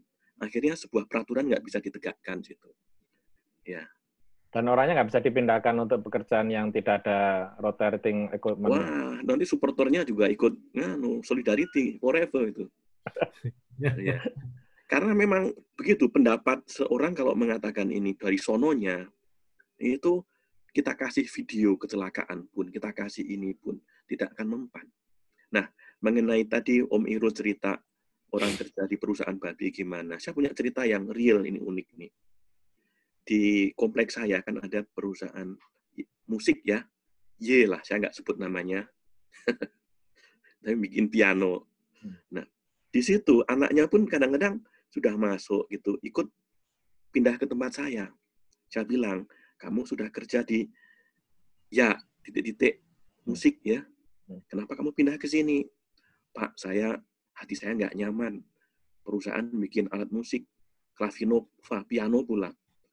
Kan itu alat musik kan haram gitu. Saya bilang, manajer kamu tuh teman saya semua dan ustadz-ustadz semua itu. Karena memang di situ kan teman-teman saya itu. Tapi memang akhirnya yang atasan pun sekarang pada berhenti. Mungkin suatu saat dia juga berpikir, sampai kapan saya bekerja di sini? Nah, yang di perusahaan musik itu sambil kerja pun sambil mencari tempat lain. Kasihan, Pak, saya nggak nyaman hati saya kerja di tempat pembuat musik. Mending kalau musik terban, ini musik piano, ini kan pasti di gereja, nggak ada di masjid pakai piano, Pak. Gitu. Nah, saya bercandain. Saya bikin komponen otomotif. Ini buat truk Amerika buat nyerang Irak nih. lebih nggak halal nih gitu. Akhirnya ya beberapa tetap kembali ke sana. Kamu sudah punya pekerjaan, jangan nyari kerja tempat saya. Nah, memang di Indonesia baik itu TKW, baik itu kita itu ledakan penduduk yang luar biasa, banyak orang kurang pekerjaan, akhirnya kita memilih pekerjaan yang gray area. Kerja di perusahaan bir itu orang Islam juga. Ya, kerja di perusahaan pembuat but sedang itu kayu-kayu yang buat Buddha diekspor ke Jepang itu orang Muslim juga dan sebagainya. Karena nggak ada pilihan. Walaupun kata nggak ada pilihan itu juga sangat tanda kutip. TKW mengatakan pergi ke sana karena di sini nggak ada pekerjaan. Sebenarnya juga ada pekerjaan, cuma gaji kecil gitu loh. Kerja di Arab gaji 20 juta, kerja di sini gaji 3 juta, pilih mana? Kan mengatakan lebih enak kerja di sana kan. Nah, seperti itu kondisinya. Makanya dalam kondisi seperti ini memang kita ya mau nggak mau harus kadang-kadang berada di gray area tersebut. Akhirnya mencari dalil-dalil yang membenarkan. Kerja di perusahaan bir nggak apa-apa asal nggak minum. Kerja di perusahaan babi nggak apa-apa, kan saya kan nggak ikut ini memasar. Padahal kalau kita pikir dengan adanya kamu, itu pemasaran makin meningkat. Yang minum bir makin banyak, yang makan babi makin banyak. Gitu kan. Ya tapi pendapat kan bisa dari segala sisi kan. Seperti kata Om Irul tadi bahwa kebenaran tidak ada yang final, ada beberapa pendekatan untuk ke situ gitu. Oke, maaf panjang ya. Terima kasih Om Irul dan Om Cok San. Ya, ada Om Henry ini. Saya kemarin di situ, sekarang saya di sini. Ya, terima kasih semua. Assalamualaikum. Salam. Nah, itu memang terutama memang saya pernah lihat si Harari itu ya. Ya, yang tentang Sapiens itu ya. Dia menunjukkan bahwa zaman dulu di abad pertengahan, gereja itu adalah pusat solusi masyarakat.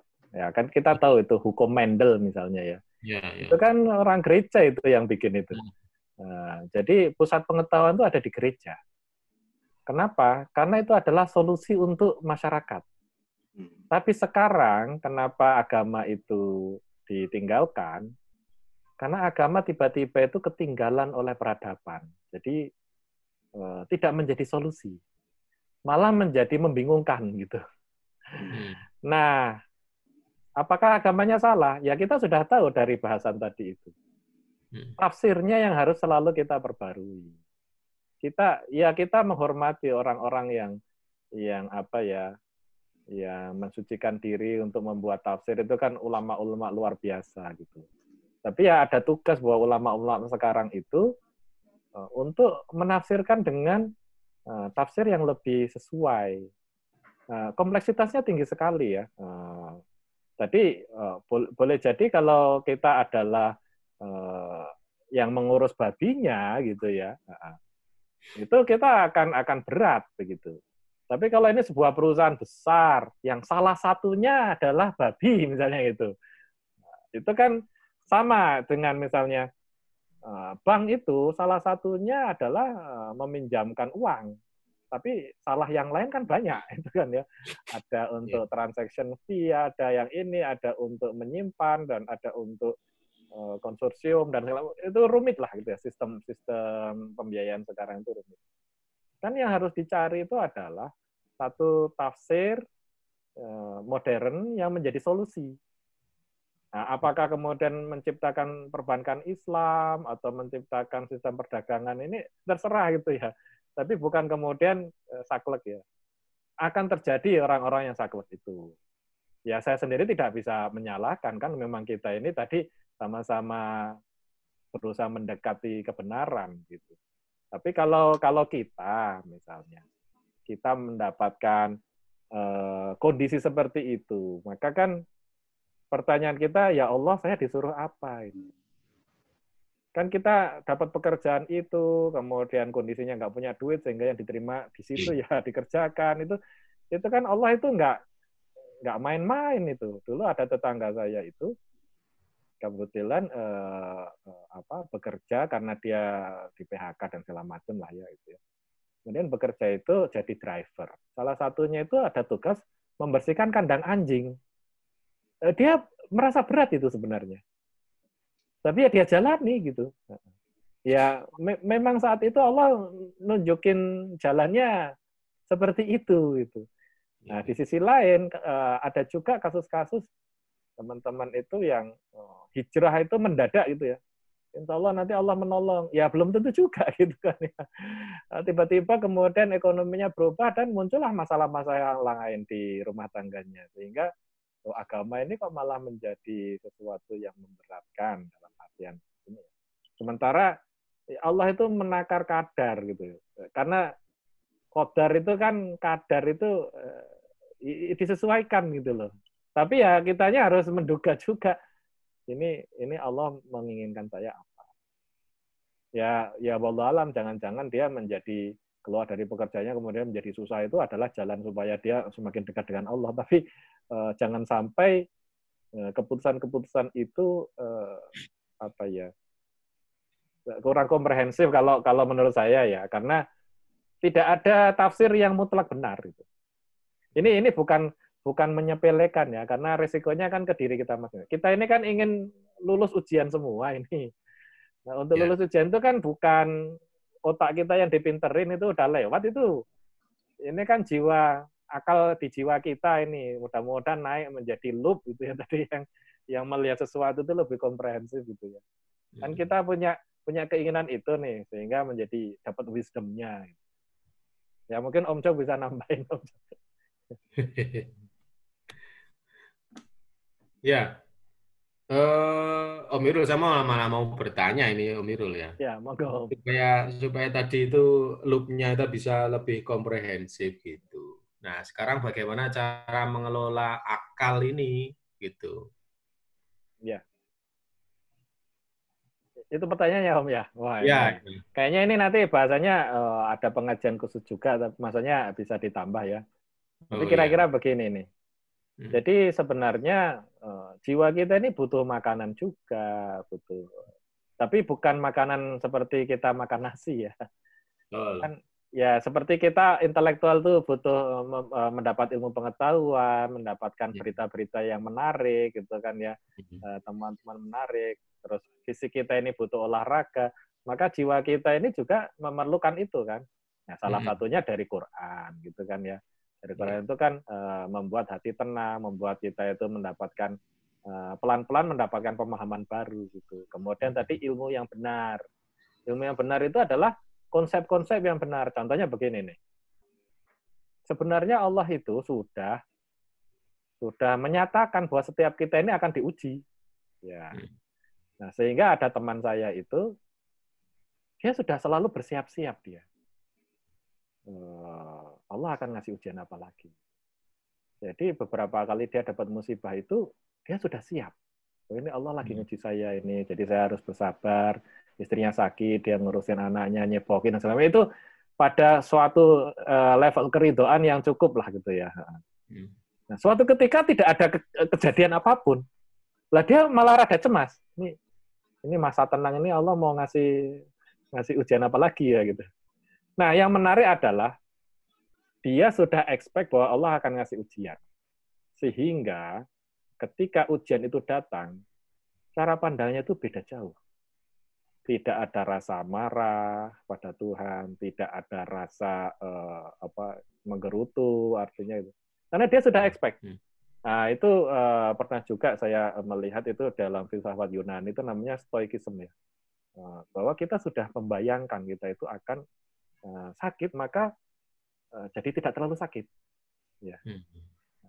Saya mencoba itu waktu saya pernah mau terapi pakai lintah yang di lidah itu.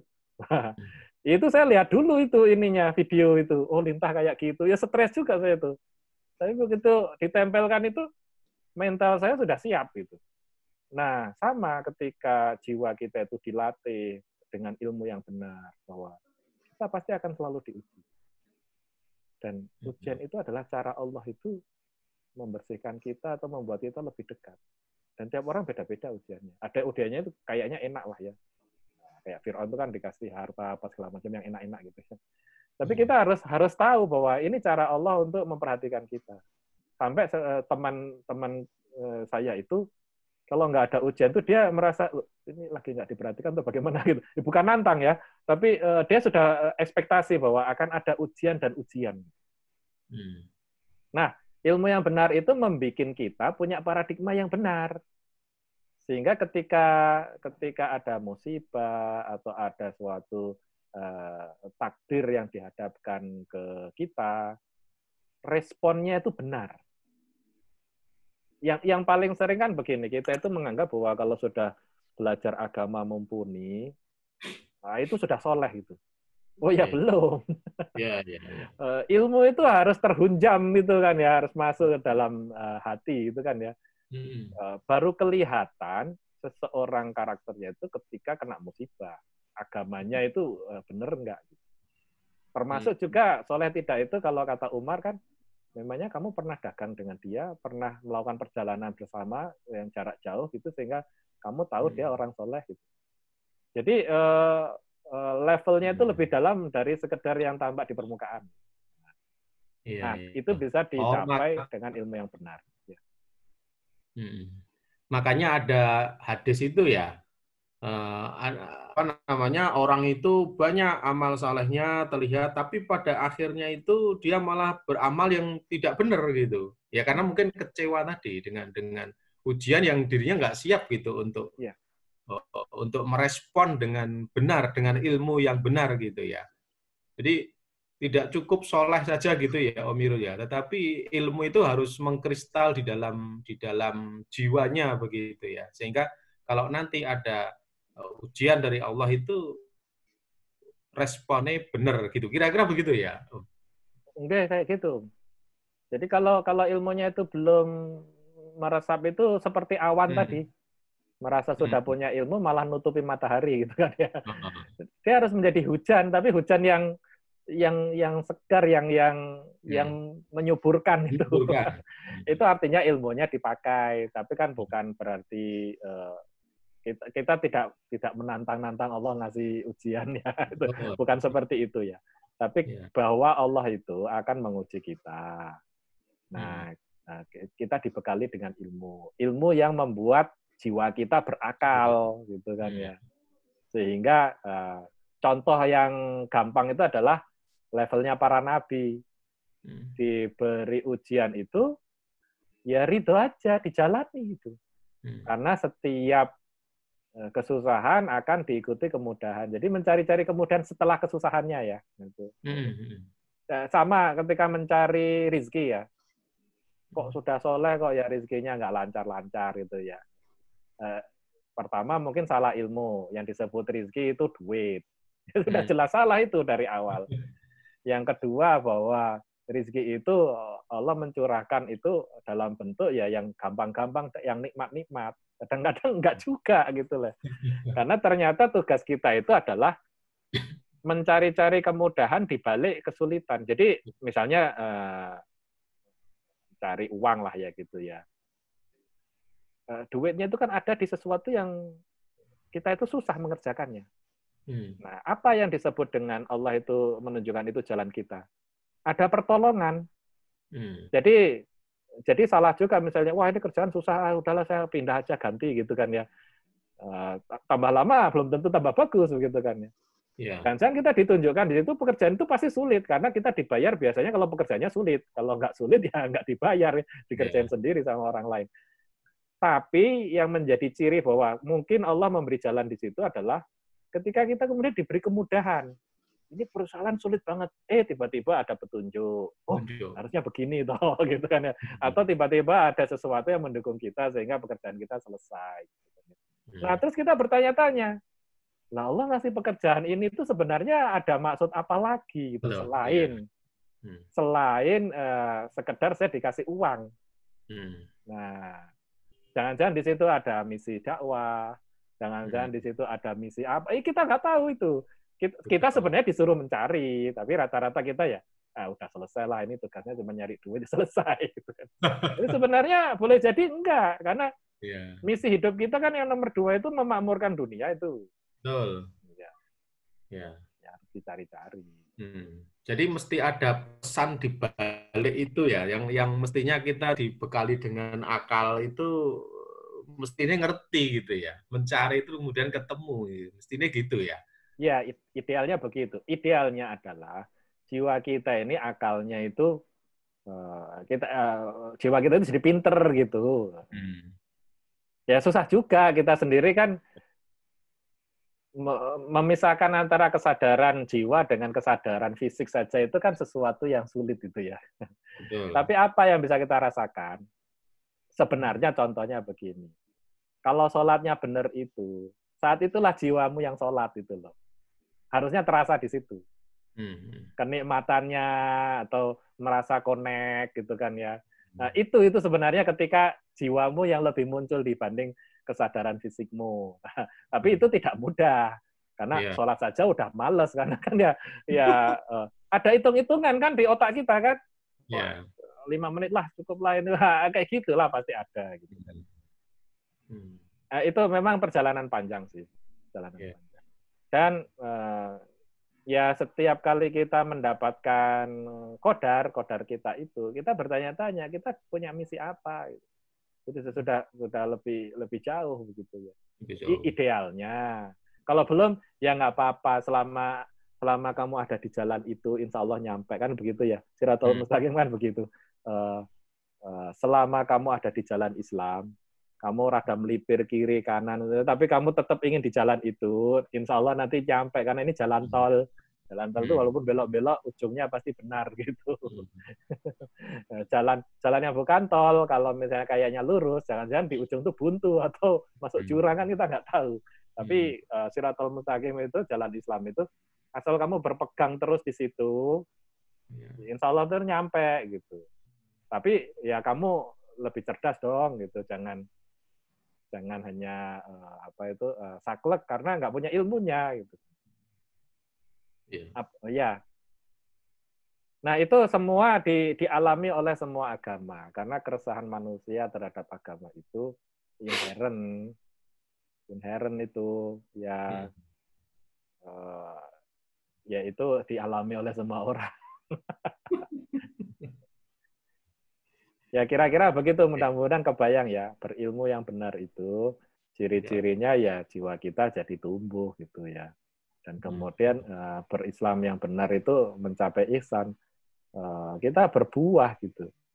Buahnya itu bermanfaat untuk orang lain. Sebelum itu terjadi ya paling tidak kita selamat diri sendiri dulu. Tapi kalau ngerusui orang, nah itu mulai harus hati-hati gitu. Ya. Ya, kalau ada yang punya pengalaman nggak apa-apa loh sharing. Kita kan tidak mencari jawaban dari persoalan, tapi dengan diskusi itu siapa tahu ada insight baru. Ini ibu-ibu belum ada suaranya nih Om Irul. Biasanya beliau sambil tiduran kok. Ya, masih ada 10 menit lagi sebelum kita akhiri. Mungkin ada yang ingin share. Samburata? Nah, itu. Itu kata Om Eri itu apa ini? Ya. Ini Om Eri bertanya. Ayat pertama, Iqra bismi rabbikal ladzi khalaq. Itu kan ya. Itu kan mencari ilmu. Bagaimana kita mencari ilmu yang benar. Ya. Jadi ini sulit ini. Mencari guru yang benar itu adalah suatu proses sendiri yang Allah memberi pahalanya itu. Kalau saya adalah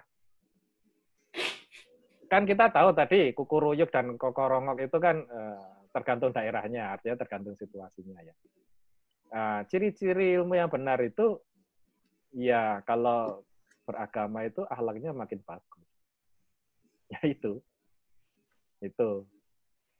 Nah, kenapa itu kalau di zaman Rasulullah ada perang? Itu disuruh perang itu.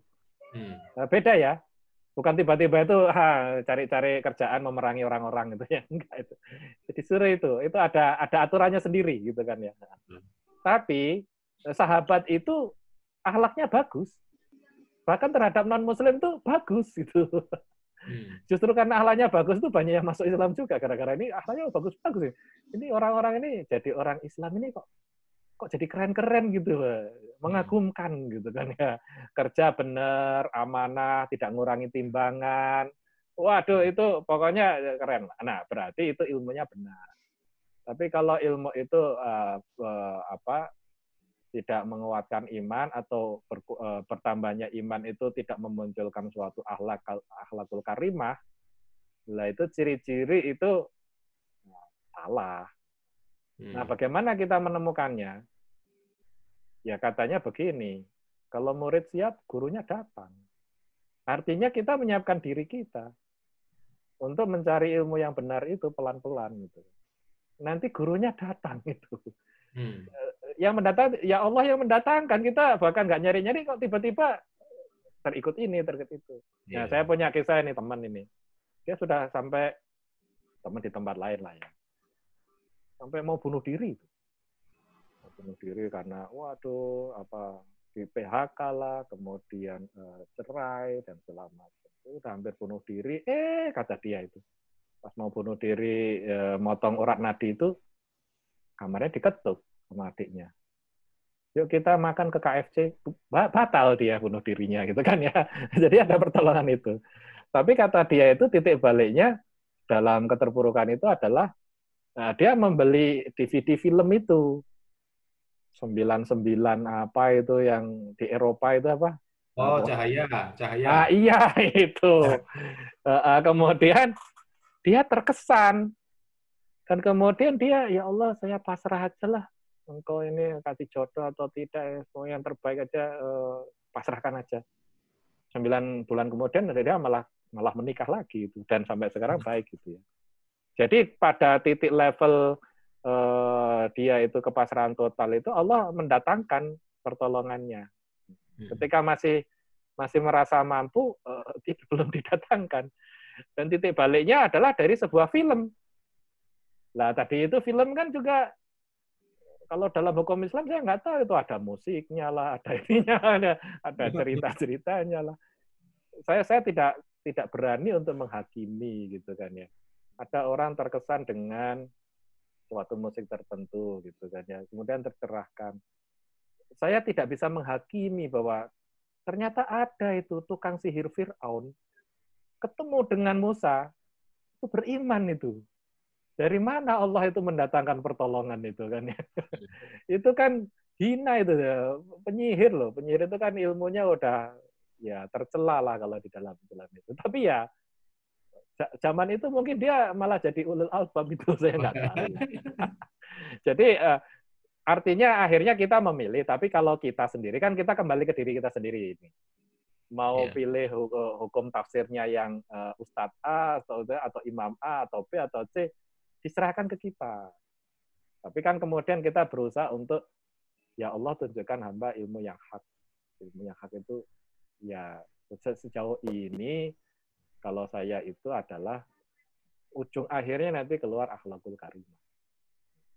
Nah, maka dia akhirnya berhasil menjadi khalifah fil ard itu loh. Nah, itu.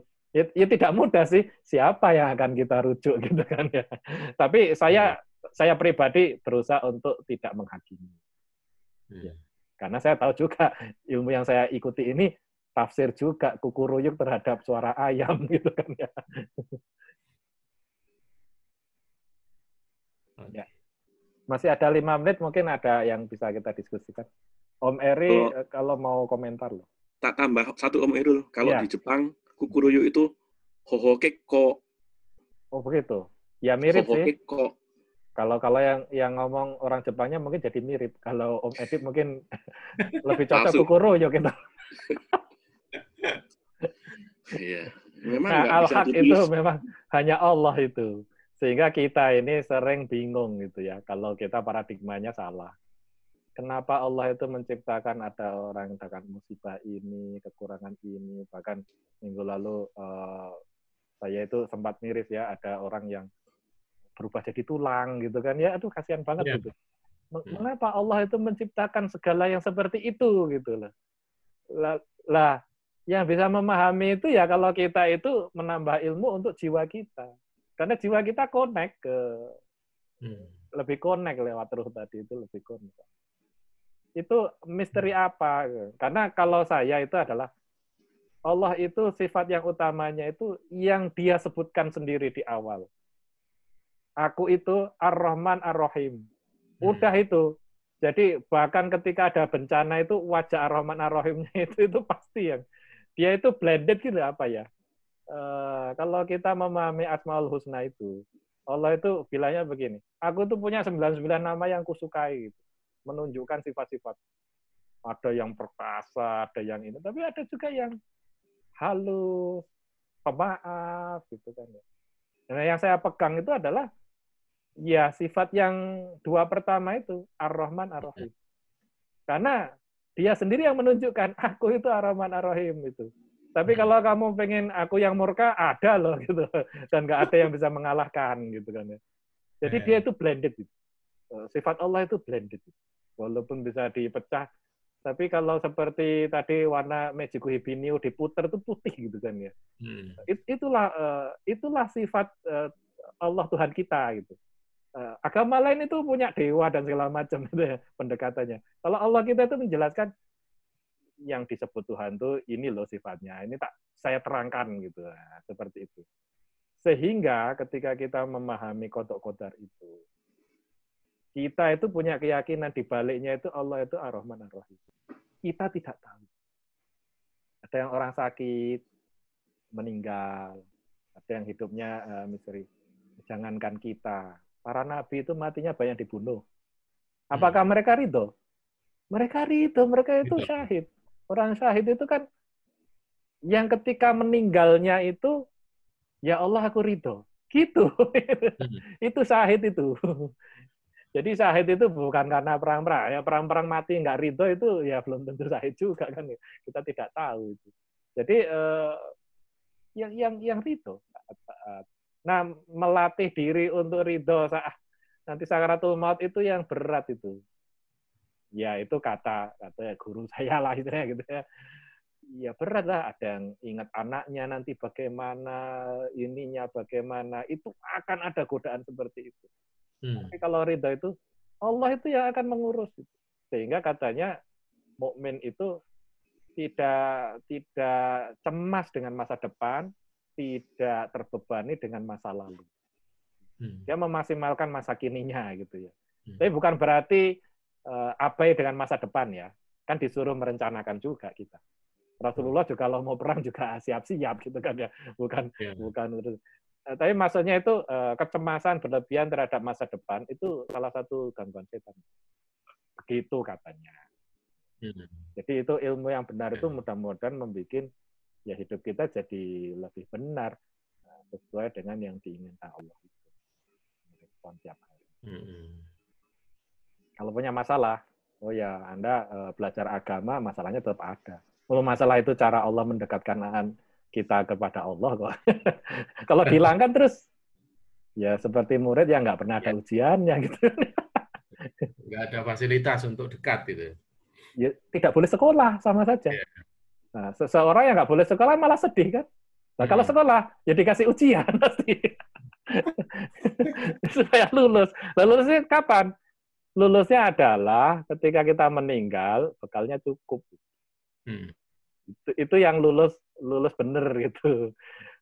Ada nggak yang lulusnya nggak benar? Selama kita menempuh si jalan itu, ya insya Allah lulus gitu loh. Karena yang dinilai kan akhirnya adalah respon kita terhadap kodok kodar itu. Ya. Waktunya sudah habis, mungkin kita lanjutkan minggu depan. Kita lanjutkan pekan depan, Om Irul ya. Terima kasih Om Irul. Mungkin saya akan tutup ini dengan satu ayat itu ya. A'udzubillahi minasyaitonirrajim. Ya ayyuhalladzina amanu taqullaha haqqa tuqatih, gitu kan? Wa la tamutunna illa wa antum muslimun. Wa qala aidan ya ayyuhalladzina amanu taqullaha wal tanzur nafsum ma qaddamat lighad wattaqullaha innallaha khabirum bima ta'malun. Jadi mudah-mudahan kita bisa mempersiapkan diri gitu. Setiap kali ada ujian itu sudah ada siap gitu ya, dengan menunjukkan akal jiwa kita ini yang semakin baik, semakin sempurna gitu. Saya kira perlu juga Om Dok untuk menyampaikan kata sambutannya dulu gitu. Ya. Sebelum kita tutup Om Dok, maka Om Dok. Ya. Waduh, matur nuwun Om Joksan, matur nuwun Om Irul, dan halo teman-teman semua muncul lagi di seluruh Nusantara. Halo Om Edi yang masih Bani Umar. Ya Allah, blerengi kancane mesake mbok lampunya diredupkan dikit itu. Brewok dah hilang. Ya, makasih mantap sekali ilmunya Om Irul dan Om Joksan yang selalu mengawal ini. Ini mungkin entah minggu malam itu waktu yang tepat, bukan untuk kita kumpul. Ini hari ini ada berapa partisipan dan sinyalnya kok rada elek, ada 19 partisipan. Nah, ya harus semua ada Om Baruno, Om Didit, Om Eri, Jeng Faiza, Om Indra, Jeng Bukap Eni, Om Henry, Om Uswan, Jeng Meda, Jeng Pipin, Jeng Ratri dari Singapura, Jeng Satiti, Sita, Jeng Untari dan Om Udit. Terima kasih sudah bergabung, Om Henry yang makin gembil aja pipinya itu, dirimbuke lampu. Ya. Memang ini kita udah seminggu sekali ya pengajiannya, luar biasa. Om Irul nggak pernah habis-habis idenya, juga Om Joksan. Ya, kemarin minggu kemarin Om Abiwe, dan mohon maaf aku yuk lalen banget kadang-kadang itu kalau nggak diingatkan ya lupa untuk bergabung. Mungkin teman-teman yang lain juga begitu. Ya walaupun mereka usianya jauh lebih tua daripada kami ya. Ya mungkin itu aja. Saya lagi nek bengi ngantuk ya. Saya tambah tua. Semoga minggu depan teman-teman kita yang bergabung lebih banyak, atau kalau enggak kita mungkin di chance lagi aja waktunya kapan perdawan sidik, rodo sore sidik gitu. Atau mau tetap begini juga saya sih nderek ngetutke aja yang dikersaki konco-konco. Jadi matur nuwun Om Irul, Om Joksan dan teman-teman semua. Moga dilanjut. Assalamualaikum warahmatullahi wabarakatuh. Waalaikumsalam. Matur nuwun Om Irul.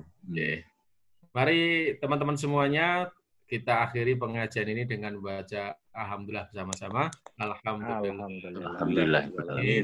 Terima kasih, mudah-mudahan menjadi barokah buat kita semuanya, dan saya akhiri. Assalamualaikum warahmatullahi wabarakatuh. Waalaikumsalam Waalaikumsalam warahmatullahi wabarakatuh.